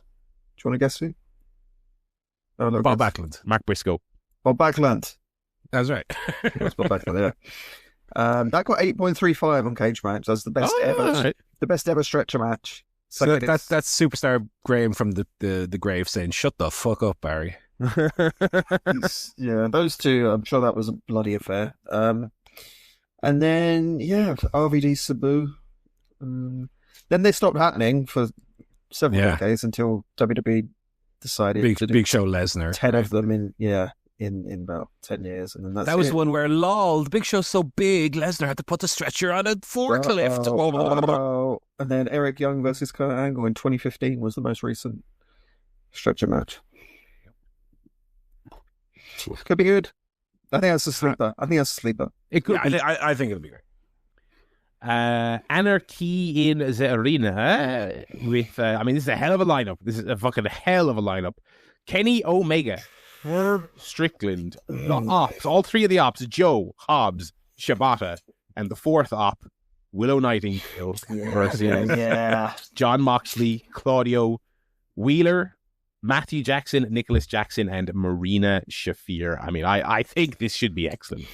These have all been great. And the Bucks. Marina's first match since joining the Death Riders as well, right?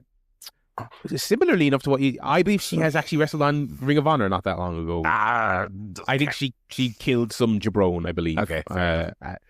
I think because the thing about Shafir, because she's been wrestling for like ages, and it's never clicked. I think the aura that she does have when she comes out with Moxley, for whatever reason, this is just true of a lot of wrestlers, it just doesn't come off bell to bell.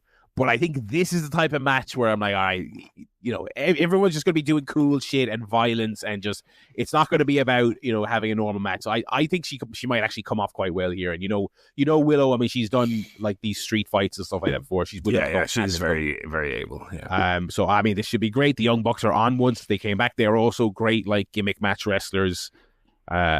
Kenny, all these lads are going to go ham. Sky's the limit on this one. What is the song that will play? I was wondering, are they going to bin that because they've done it so many times they don't want it to be obvious? And then they played the Dynamite song in the fucking preview on TV. Oh yeah, I forgot to mention that was very odd. That was very odd.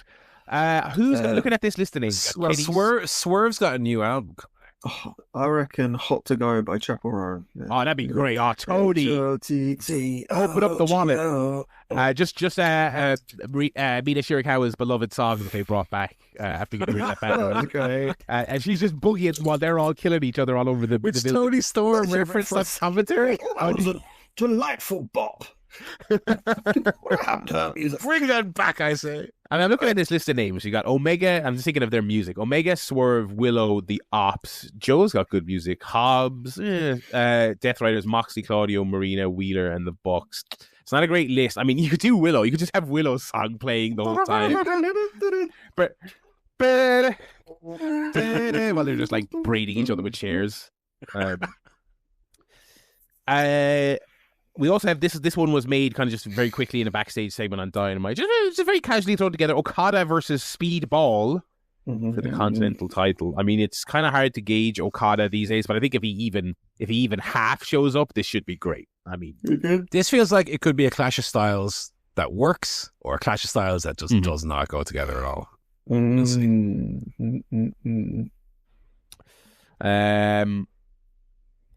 We have the aforementioned Paragon versus the Don Callis family trios match. I mean, that's also, to me, that's also a very random episode of Collision, to be honest. God. I mean, it feels weird to kind of like root for the heels, but it feels like the Callis family is way above this. And it certainly doesn't feel like the big Adam Cole TNT title win propelled him in any meaningful way. Has he defended it since he won it? I don't think he's defended, but he's been doing this stuff. He's been doing the Paragon stuff. But it's just like, I like how they finally realize, they're like, okay, undisputed, whatever. That's shit. Like let's rebrand. Let's get away from, we're going to do Bennett and Taven. We're going to quietly just kind of move them off. We're going to make these guys faces. Let's come up with something a bit cooler, a bit less generic for this three men. Paragon. How does that sound, everyone? Good. Yeah. No objections. Brilliant. Okay. I mean, that's rubbish. That is a rubbish name. Yeah, no real take on this. What was the MJF FTR? The Pinnacle.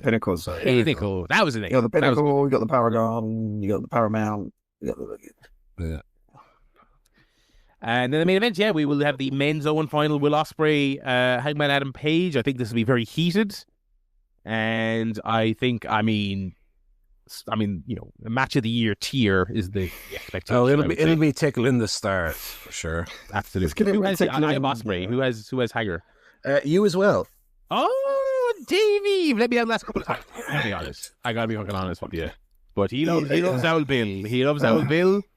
There must be a lot of points going in that because that Anarchy in the Arena. If they really pull one out for that, he could go 5 or north of 5 on that one. Yeah. A lot of points at stake on this pape, I will say. Good card. A pretty decent whack of TV matches there in the middle. But I mean, they'll all probably be solid. They certainly won't be bad. There's nothing on the card you're looking at going, ugh, like I'll fully just skip that. So that is taking place in a couple of hours, and we'll be back next week to review that. Outside of the other wrestling TV we've watched, did anyone see Dark Side of the Ring this week? Yes. Let me tell you about Daphne's Dark Side of the Ring. Have either of you seen the movie Grave of the Fireflies? No. Right. You might at least understand the context of where I'm coming from by the mention of that name. One of the tougher watches, I'll say. Especially as someone who was in a relationship for a very long time with someone with severe issues of depression and so on. Really related to it, and it was very tough, and there was definitely an element of, people saying, "Oh, I wish if she just reached out to me, I could have helped her."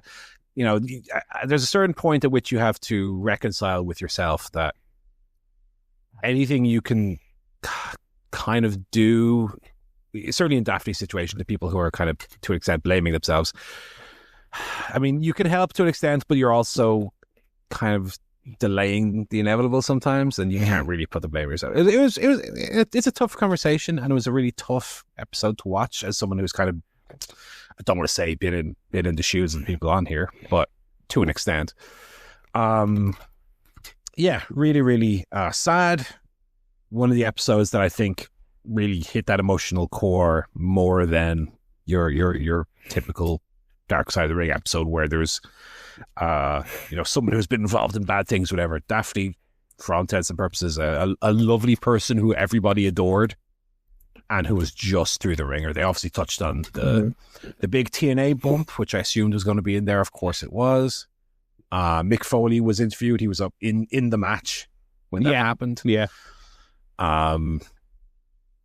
Just touched on kind of the conditions she had, depression and kind of a bipolar disorder, and how that, plays into being someone involved in the wrestling business and being released from WCW and then being released from TNA, and how that kind of impacted on her mental health as well towards the end. So yes, really, really tough to watch, and certainly brought back a lot of memories for me, which wasn't very pleasant either. But at the same time, I think this is the kind of important story that this kind of show should bring attention to, for better or worse,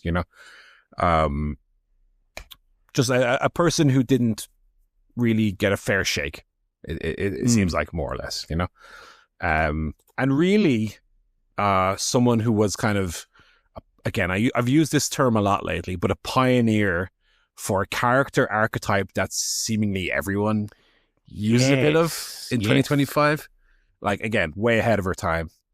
I mean, especially in WWE lately, that kind of gothy, unstable character, men or women, gets a ton of play. Yeah. So, again, ahead of her time in that regard as well. Very, and also like doing a lot of the hardcore stuff, which obviously, of course, then it resulted in a lot of problems. But I mean, doing that years before a lot of other people were kind of making their name as the woman wrestler who can do that stuff. I want to watch this, but I kind of knew ahead of time it was going to be tough. So you'll have to have the tissues and pause button ready to go. Yes, I'm going to try and watch that before next week. I suppose over to films for the week. I just watched one film, and I must say I was shockingly pleasantly surprised by it. I threw it on because I wanted something that I thought would just be mindless. Just I was kind of lazing around on a Friday night and decided to watch it. I watched Until Dawn, which is the latest motion picture from David F. Sandberg, who I like. I've enjoyed a lot of the stuff he's made. He made Lights Out, the feature film, and the short film that inspired it. He made this might sound like damning with faint praise, but he made one of the better Annabelle sequels. He made one of the better Conjuring universe things. You know what I mean? Like one of those things. And similarly, maybe damning with faint praise. I mean, he made both the Shazam films. The first one, which I really liked, and the second one, whatever. And he's also made like a dozen horror shorts. He's a nerd. He loves making horror movies. He's made a load of shorts. He seems like he's a guy who really just loves making films. He's the guy who tweeted Red Letter Media, "What do you think of my movie?" To which Jay Powell replied, "I thought it was a big pile of shit." Oh, really? Which movie are they talking about? It might have been one of his very early ones, but it might have been in the Annabelle episode. Oh, that's funny. I think he tweeted Jay Bowen, and Jay Bowen replied, saying, I thought it was fucking terrible, mate. Not knowing that he was actually talking to the guy who'd go on to make Shazam. But I like Sandberg a lot. I mean, he seems like, like I said, he makes a lot of short films. Seems like a guy who, like, the old, and then the studio comes calling, and you're like, well, bills have to be paid. I don't know how stoked he was to make an Until Dawn film. Until Dawn, for those of you who don't know, is a PlayStation game. Is it fair, Paul? Is it it's like a cult classic? I wouldn't say it's not a God of War, Last of Us. For sure. It's a kind of it's a kind of decision based story game, kind of slasher thing. Where it's not super interactive. You're being chased by a murderer through a house, and then it quickly time slows down. It's like turn left to go down this hallway, or try and barricade the door. It's one of those kind of games, and it has a cult following. I like Until Dawn a lot. I really enjoyed it. But it's similar. It's kind of one of those things where when they announced they were making a movie, I was like, oh, this comes off like the most cynical, IP mining thing imaginable. But I have to say, to my great surprise, I thought Until Dawn was really, really fun. One of the most pleasant surprises I've had of the year, and something I would give a very a solid recommendation to if you enjoy cheesy horror. I don't make this comparison lightly, and it's certainly not as good. It's not in the same universe. It is kind of like cheesier, less clever Cabin in the Woods is where it ends up going.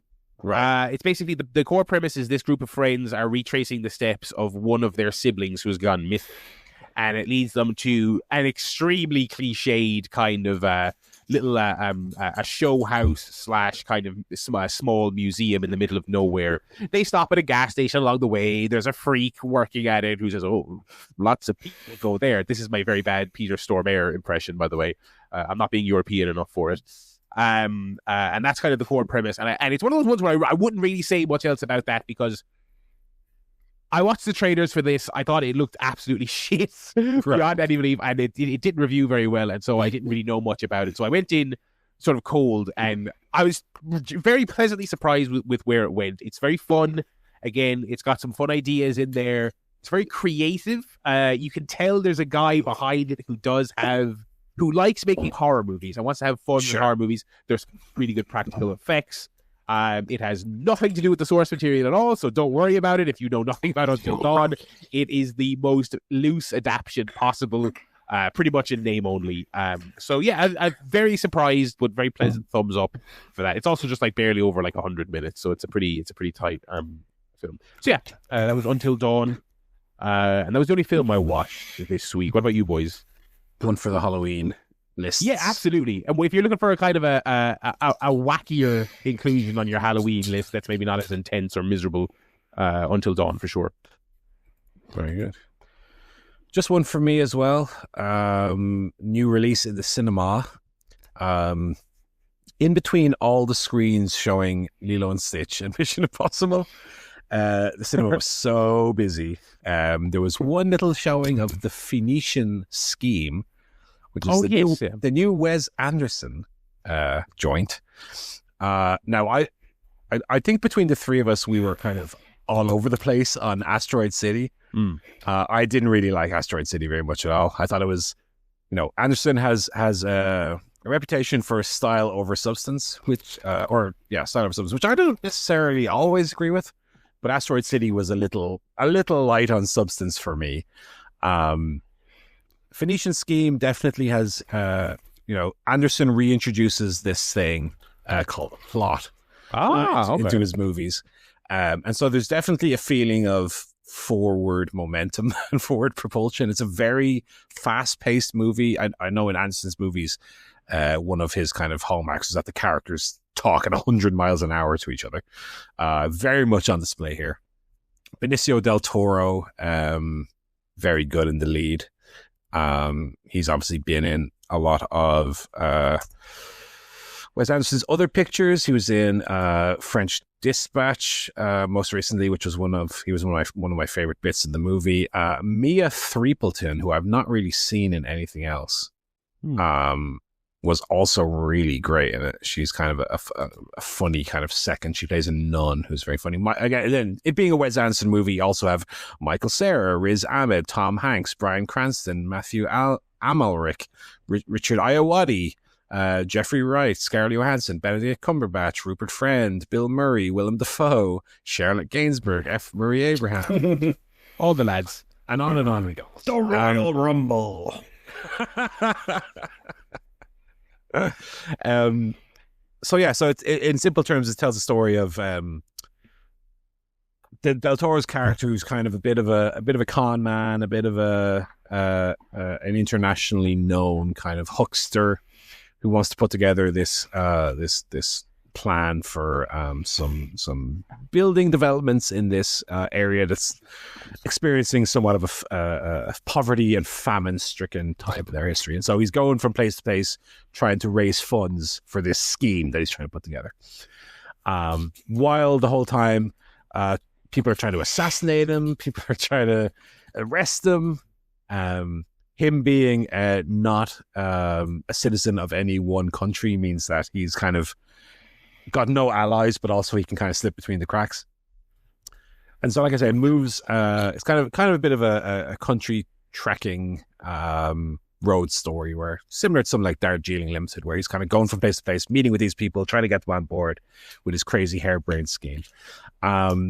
So while it doesn't have the emotional core of like a Royal Tenenbaums or a Darjeeling Limited, it's very funny, very entertaining. It's not as, navel gazing as I found something like Asteroid City, which just seemed to meander along with, like, I couldn't tell you what the plot was of Asteroid City because it was me neither. I really liked it, but I also couldn't either, really. So this is a lot more plot heavy, but at the same time, it doesn't have that, like I say, that emotional core to it. It's very surface level, but in a way that's very fun and very silly. So I very much enjoyed it. So for me, Wes Anderson back on form, not to the like top tier level of your Grand Budapests or Tenenbaums or Steve Zissou's, but a very fun again, I think it's like 100 minutes ish. So a very fun, light, breezy Anderson, where very enjoyable. All right. Did you hear loads of explosions next in the screens next to you while Mission Impossible was on? That seems like a classic film when you go and it's on in one screen, then you have to do. Dun, dun, dun, dun, dun. So I'll probably see Mission Impossible this coming weekend.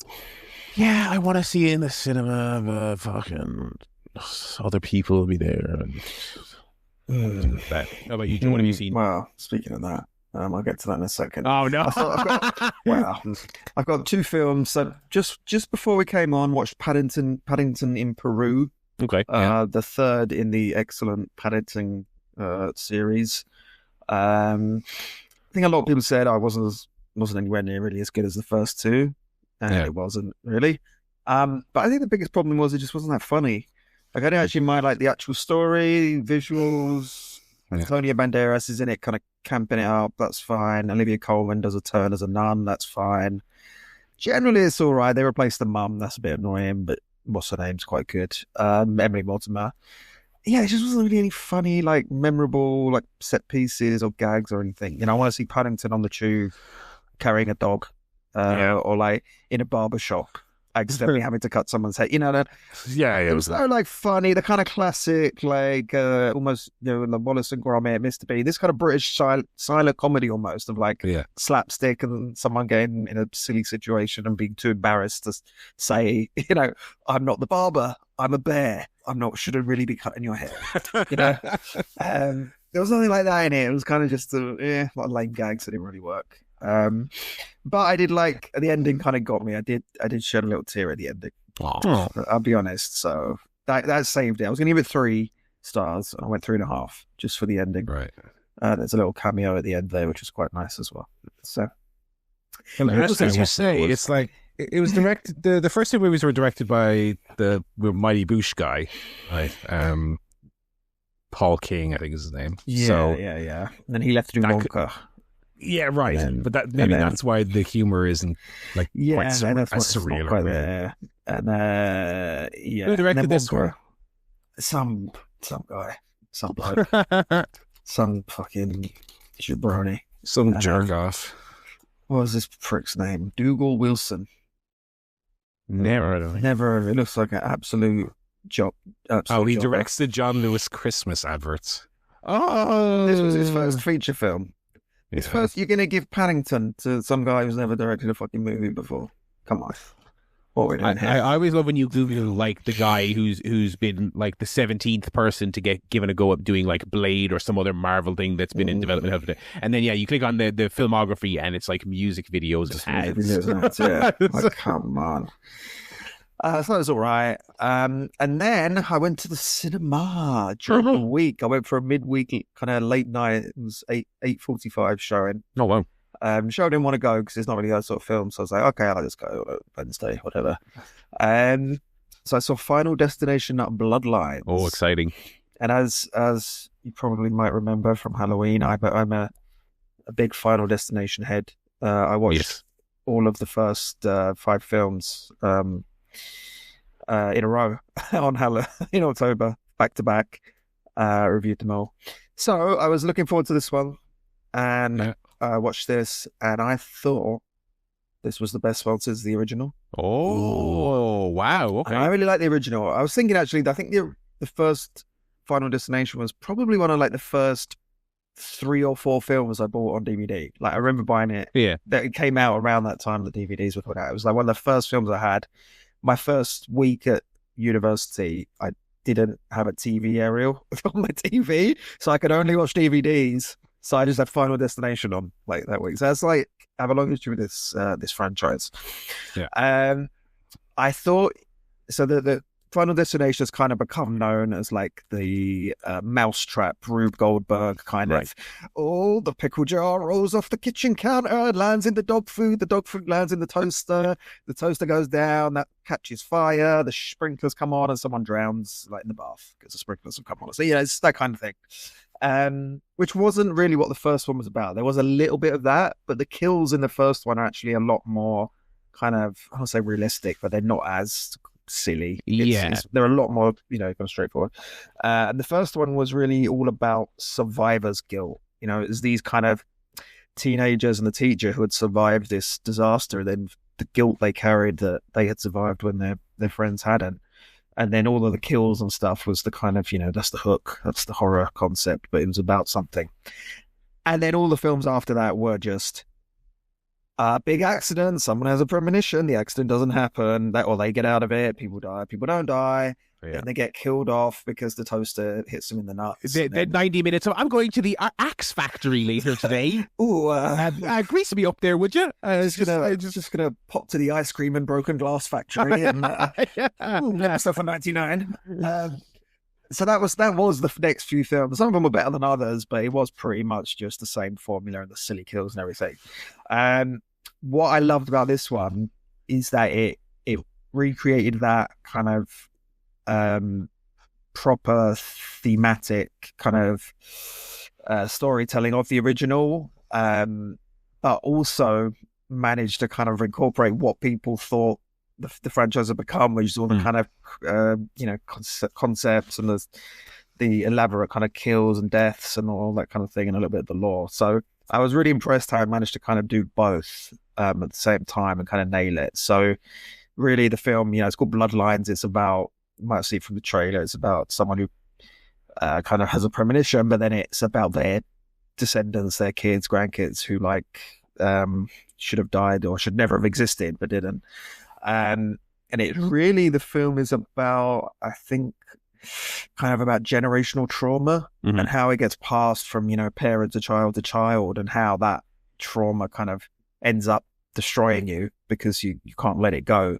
And that's really what the film is about, through the guise of this, premonition and death coming to get you kind of thing.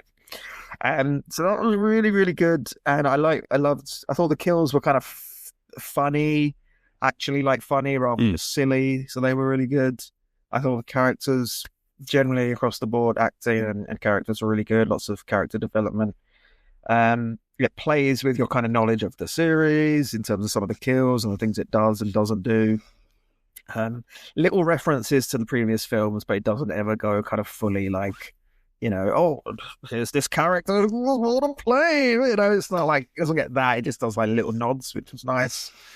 And I thought it was great. And I thought the opening sequence was one of the best they've ever done as well. It's this kind of, they're in this Space Needle-esque tower that's a kind of restaurant. Right. It's really interesting. It's kind of retro-futuristic, almost quite surreal. Really, really nicely done. Kind of frenetic action scenes. So, yeah, I really, really liked it. Really, really enjoyed it. Big 4.5 stars from me. Oh, tasty. That is a personal choice. I wouldn't say everyone's going to give it 4.5 stars. Probably less than that. Right. But for me, it did what I wanted it to do.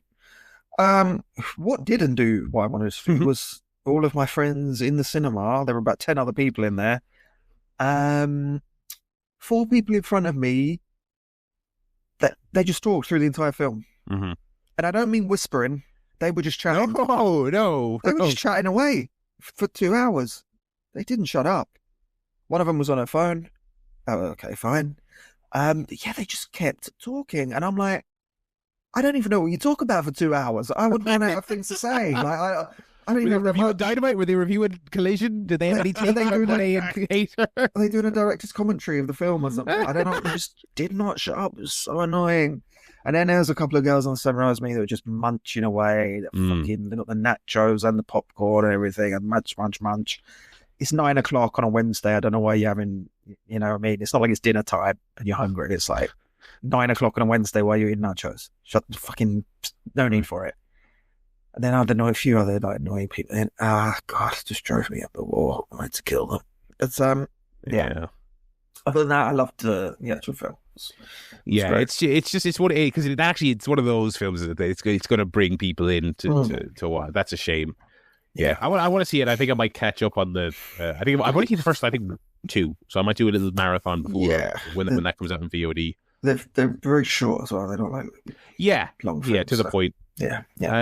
I think I don't know unless there's another smaller one in the can. I think the last film Tony Todd is going to be One of his last appearances. Very sad. It's a great scene. A horror icon. Mm-hmm. Very good time. Good slate of films there this week. Lots going on in Teleland this week. Paul, what did you make of last week's Last of Us?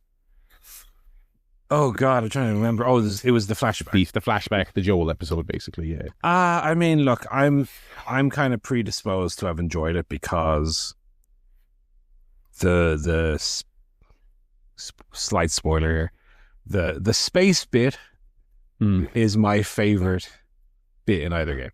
Mm-hmm. And they recreated that pretty faithfully, so it was kind of an open goal. Yeah, I mean, look, it was, for better or worse, with the way the show has gone, the fact that it was essentially an entire episode flashback with Joel and Ellie again did bring you back to season 1 where, a lot of people who I've spoken to who watched the show and haven't played the game really liked that dynamic, and when that dynamic went away, the show started to kind of struggle. Mm-hmm. So the fact that you got that again did feel like a bit of a, comforting old blanket. I kind of made it kind of very easy to like, even if it was just take all these cutscenes from the game and just make them in real life. Yeah, So it didn't feel like there was a lot of trying too hard from the point of view of the showrunners. But no, I thought it was pretty enjoyable. I mean, I know that among all the people I know who watch the show, I am the highest on it. Mm-hmm. For better or worse. It's a fine little 6 out of 10 show that I can turn on as a little bit of fun because I played the game, but it's fine. It's not any great shakes.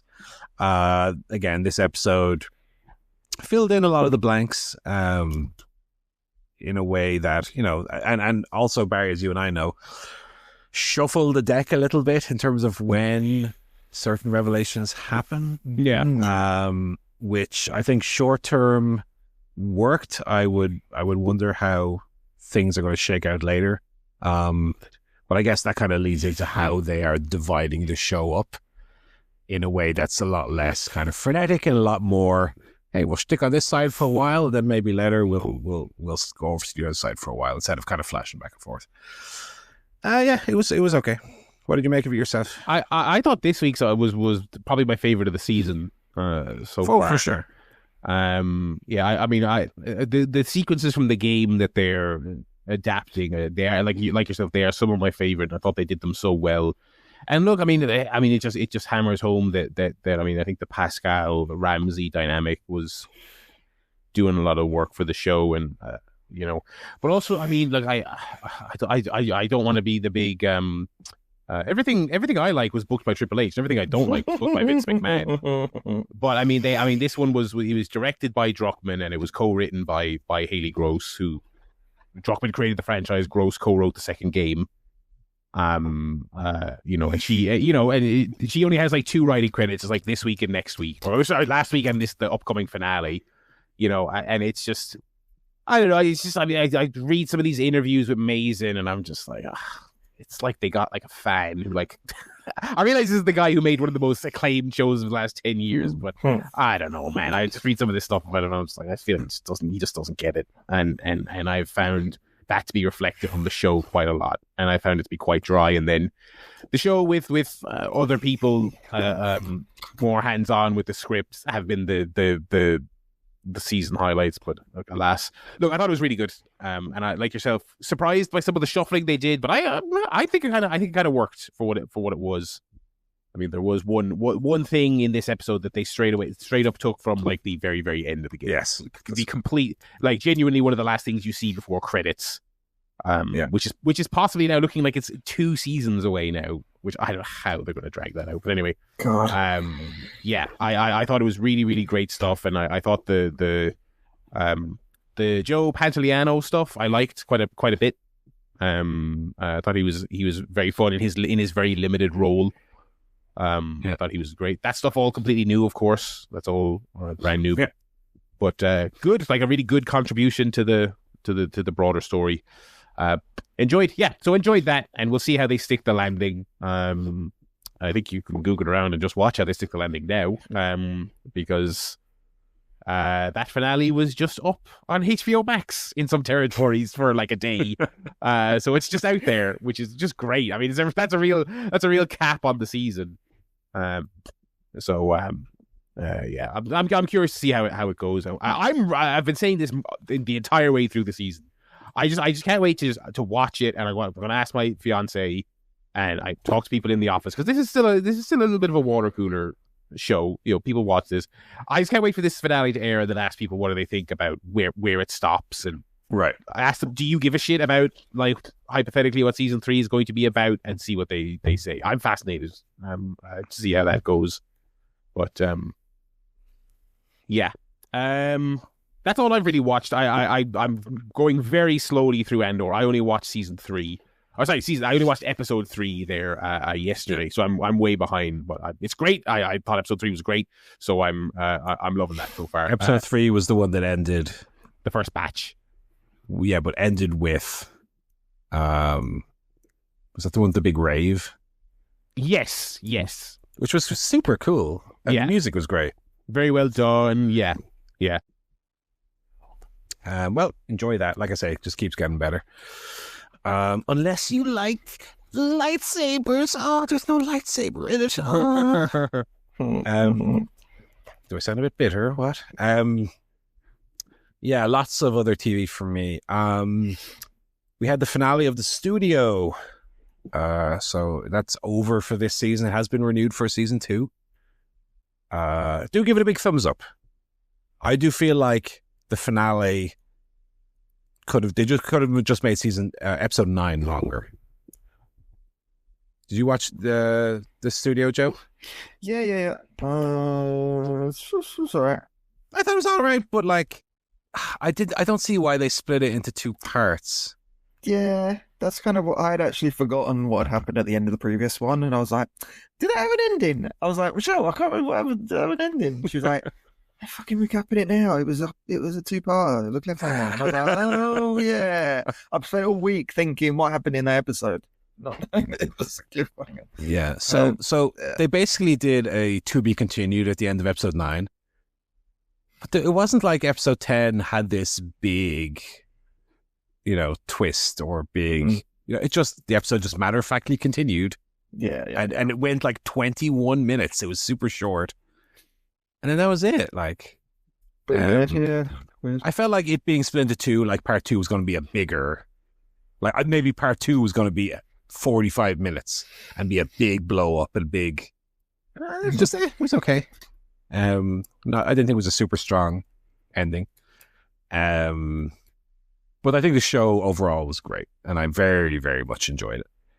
I think there was maybe two of the 10 episodes that I thought were maybe a little bit weaker, but overall very strong, very funny. I'll 100% be on board when that comes back for season 2. Cannot wait.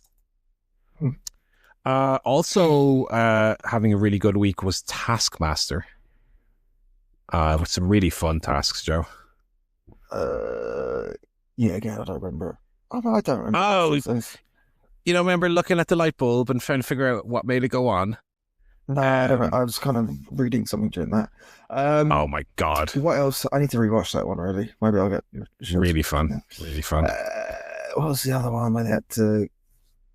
I can't remember. A really great live task as well, where they had to the socks, the socks off the line. Took me a while to understand that one, but it was like a little board game. It was funny. Yeah, and then once it came down to 2 people, they were still trying to bluff the other person, even though they knew who the other person was.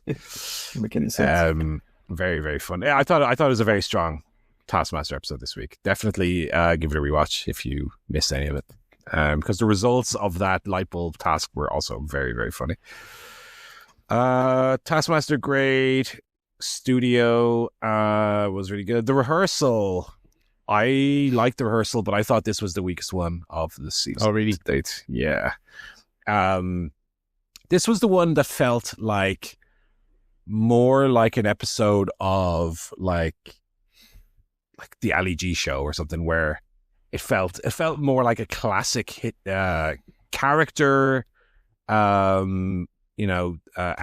fooling people in the real world, as opposed to it being like, which is what they did for you in the Rehearsal are to an extent, but I consider the Rehearsal so much more creative and so much. Yeah. And this one felt a little safer. It didn't quite go so far out. It touched on the autism stuff and did that in a funny way, but again, that felt like a bit, as opposed to some super creative, super revolutionary episode like this show constantly turns out. And I guess the fact that I'm saying that it was a weaker episode speaks more to the quality of the show than kind of a criticism of this, because this show still knocks 9 out of 10 other comedy shows out of the water, This one just felt a little bit less creative, a little bit less experimental, a little bit less surreal, and a little bit more kind of simple, let's say. And I guess I just have higher expectations for the Rehearsal based on how good the show has been to date. So I wouldn't say it was bad, or I wouldn't say it was excellent, but just not as good as maybe the show is used to putting out.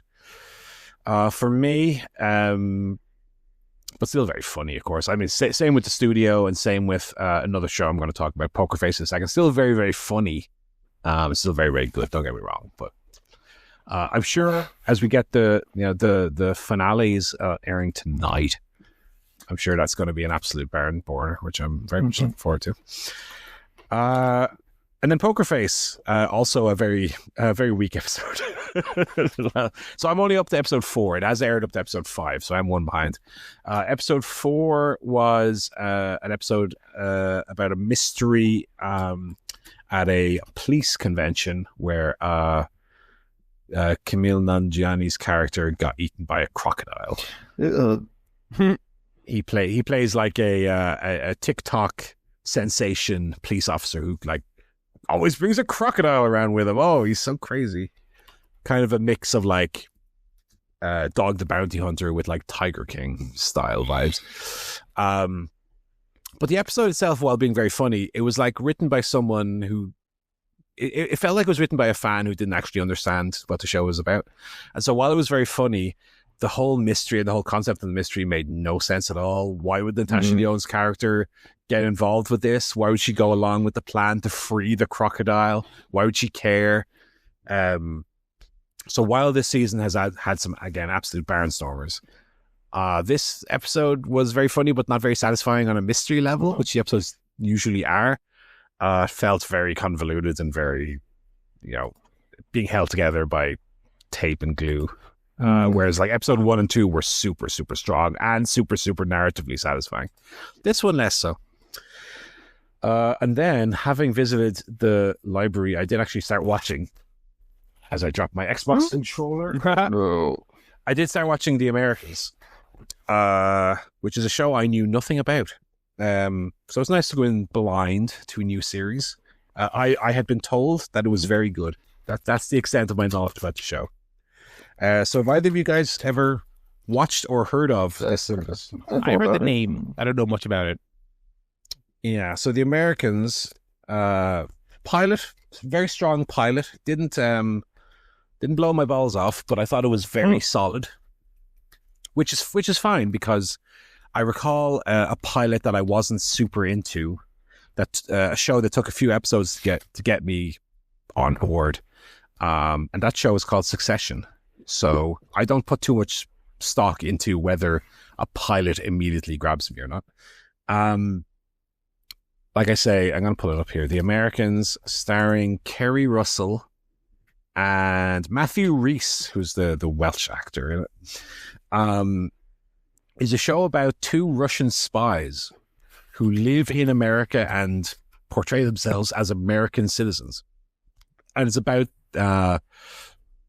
them kind of spying in America during the Cold War. So it's set in like the early 1980s. Interesting concept given the modern political landscape. Although now that Trump is all buddy-buddy with Putin, maybe it's not so controversial. But set during the Cold War. and has, funnily enough, has flashbacks to like the 1960s. So it'll be set in like 1981, and Kerry Russell will look, whatever age she was when she made it, she looks about 25. And then it flashes back to like 20 years earlier. She still looks exactly the same. It's very funny. But no, very strong opening. They have an FBI agent who's involved specifically in counterintelligence. Move in next door, which sounds like a sitcom premise. Oh, the two Russian spies, the FBI, move in next door. But it's done with it's not really a comedic show. It's done quite seriously. But no, very, very enjoyable. So I'll have more on that next week, but that's all that I have watched. Alrighty. That's all. That's all the telly. Yeah, that's all the telly. Yeah. On the game front, I've just kind of been playing the same stuff I've been playing for a while. I did. My interest got piqued by this game I was seeing clips of around called Half Sword, which is. It's actually technically it's a tech demo. It's like I don't even think it's not even in early access. It's not super close to coming out. I don't know how far along it is. This is basically kind of like it looks when you look at a clip of it. It looks a bit like you remember Quap, using the keyboard to move individual elements of your character's leg, and they kind of flop around funnily. Kind of looks a bit like that, but it's like a medieval combat game where you're swinging swords. So it kind of looks like a kind of a silly little kind of like almost like a more advanced version of like a Flash game, just a silly little thing. But there's like a surprising amount of depth to it. The way it works is it's keyboard and mouse. You play a left click is one hand, right click is another hand, and then moving the mouse will swing whatever hand you've clicked in. Right. And there are weapons, and there's none of this is communicated on screen, but there's a surprising amount of depth to the system. So it's basically you're in like a fight to the death with one other character, and you can submit, you can knock people out, you can kill them, you can. It's got like a surprisingly realistic in a silly video game sense kind of health system. There are no health bars or anything, but you'll be in like a knife fight with a character and you'll slash them various bits and they're coming at you and they're like grabbing at their body, and then if you've hurt them enough, gradually over time eventually they'll just like keel over because they'll like bleed out from being poked 100 different times with your medieval sword. And so it looks like a silly kind of dumb physicsy kind of thing, but then there's like a surprising amount of depth to it. It's very cool. It's doing very well on like Twitch and places like that at the moment for what is basically a tech demo. I'm quite addicted to it. It's cool. It's one to keep an eye on, and it is also free. Again, they just put out a demo, but the demo is surprisingly the surprising amount of depth to it. There's stuff you can do on it. So if anyone on PC looking for something kind of silly to tinker with, I'd give that a look. Half Sword it was called. Right. That's it. And there's a bunch of other stuff that I already talked about last week. How's Oblivion going? Loving Oblivion, as you might know from last time we talked about it. So I'm like 60 hours in now. Okay. I've gone into the Imperial City for the first time. So I played for 55 hours. I'd never stepped foot in the Imperial City, which is the like main city area in the game, right in the center of the map. So I played 55 hours, never went there once. So now I have. I've started doing the guild quests, which are some of the most fun through lines of the game. So there are 4. The Fighters Guild, which is the most simple one, where, hey, go to this cave and kill these trolls or whatever. The Mages Guild, which is all about wizards and necromancers and all that.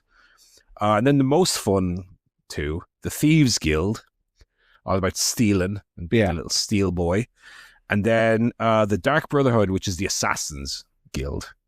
So you get a little bit of Hitman style targets and go and be all sneaky and kill them. So I have just started the Thieves Guild. I haven't started the Dark Brotherhood yet. I finished the Fighters Guild. Finished the Arena as well, which is kind of the battle quest, I suppose. Yeah. And I'm halfway through the Mages Guild quest, but I don't want to finish the Mages Guild because there's actually one Thieves Guild quest which involves the Mages Guild, so I want to do that first. But yeah, still loving it. 60 hours-ish in, like I said. Still loving my time with it. Very easy game to pick up and run around in for a while, go into a little cave here, there, or fort on my way to my next objective. I've been to all the areas of the game now, so from a discovery point of view, I've kind of been all over the map. So I'm probably going to start now, starting to kind of dial down on how much exploring and stuff I do and just kind of through line to the end. So I'd say I'll probably have it finished within the next 15 hours or so, 15, 20 hours, and probably clock in overall at about an 80 and say, that's enough Oblivion for me, given that it's a game that I've already basically 100%. Yeah. From the 100% from the point of view of like Xbox achievements. Obviously, the fact that stuff respawns and loot respawns means you never truly 100% it, but I've done most of the stuff. I'll try and do all the side quests and stuff at least. But yes, very, very fun. Still really enjoying it. Starting to think about what might be next. Mm-hmm. I'm wondering whether I jump into Indiana Jones, maybe. We'll see. Yeah, Indiana Jones is great fun. Yeah.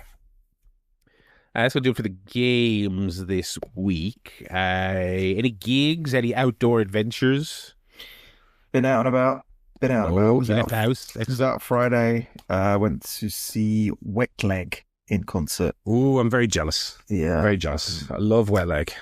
I don't know them that well. I know the Cheslong. Which one? Because everyone Cheslong and Wet Dream. So I do quite like it. It's very, to me, the sort of music they were playing before they came out as well. It was like very kind of 2008 indie sleaze.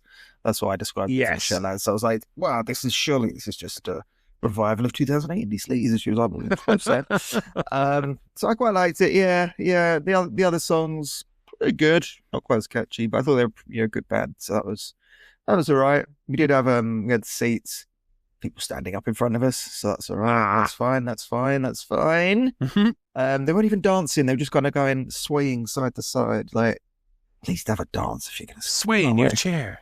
Swing your fucking chair. And so that was that. And then it's a very consistent theme here, because I'm going to say we really enjoyed the show, but also hated people. Because on Saturday, we went into London's West End. I'll be honest, it was rammed to fuck. I just mean the whole of London, not the theatre. Just like the whole of the West End was rammed to fuck. Not helped by the fact that it was the Sunderland versus Sheffield United playing final. So a few hours later, all the happy, victorious Sunderland fans were in Trafalgar Square singing about being from Sunderland, I think, and packing the streets. So, God, it was absolutely horrendous. I could have just murdered several people on the way to the theatre. But anyway, we got there and it was fine. So we saw a little play called Fifth Step, which is a two-hander. We saw this not little theatre, but it's a kind of new theatre by near Tottenham Court Road in London. Opened, I think, last year or the year before. It's quite an interesting space. It's not a typical theatre. It's the audience completely surrounds the stage, so it's kind of a circular. So you're not sat there facing a stage. You're completely surrounding them. A very kind of small stage in the middle. So it's for very intimate productions, like a one-person show or a kind of two-hander, not big sets and musicals and things, just, stripped down plays for when actors feel like they really want to act, or proper acting, just a chair and a coffee cup kind of thing. So it was very good. And in the two actors that were in it were Jack Lowden from Slow Horses, Fighting With My Family, a few other things, very good Scottish actor. And the other actor, bloody little Martin Freeman from The Office. Ooh. This was a regular. Did he look directly into the audience? Yeah, he did actually. Oh, nice. That was a funny thing. He basically kind of did. I don't say Tim he did Martin Freeman, which is very similar to Tim from The Office. He wasn't kind of acting. He wasn't doing like an accent or doing some kind of very. It was very much like him. So it was funny because of the nature of the place, like because we were surrounding them, he was kind of just looking around like he was able to do the kind of look to camera thing of like, what? So it was a comedy as well. It's about two kind of guys who are in Alcoholics Anonymous, and Martin Freeman kind of played like the older mentor who's sponsoring Jack Lowden's kind of younger character. And it's sort of about the very kind of subtle look at like the trust and the dependency and addiction and stuff, but very funny, like is a comedy.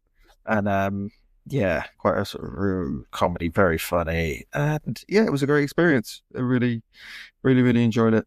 I think it's running till July, so yeah, I would highly recommend it. And yeah, plays quite good. I like a play if it's someone I've heard of. So that's all I ask. If it's someone from The Office, then I'll go and see it. If I haven't heard of them, not interested. Not reading reviews. No. Just tell me, is you man in it? No, it's got Mackenzie Crook in it. And then I go and see it. So, no, it was very, very good. Very enjoyable. So yeah, nice. Good experience. Righty-o. Alrighty. And that is going to do it for another edition of the show. Enjoy the pape. Well, by the time you hear this, folks, you've probably already enjoyed the pape, to be perfectly honest with you. But if you haven't, enjoy it. And we'll be back next week to talk about the pay-per-view. We will have Last of Us finale talk. Paul, rehearsal also finished up. I'm way behind on the rehearsal, but okay. I'll have to catch up on that. But and all the other fun and games you have come to expect from the show. So, with all that said, ChairShotPodcast.com is where you can go to pop us an email. It's where you can get the real-time updates on the Fantasy League. And I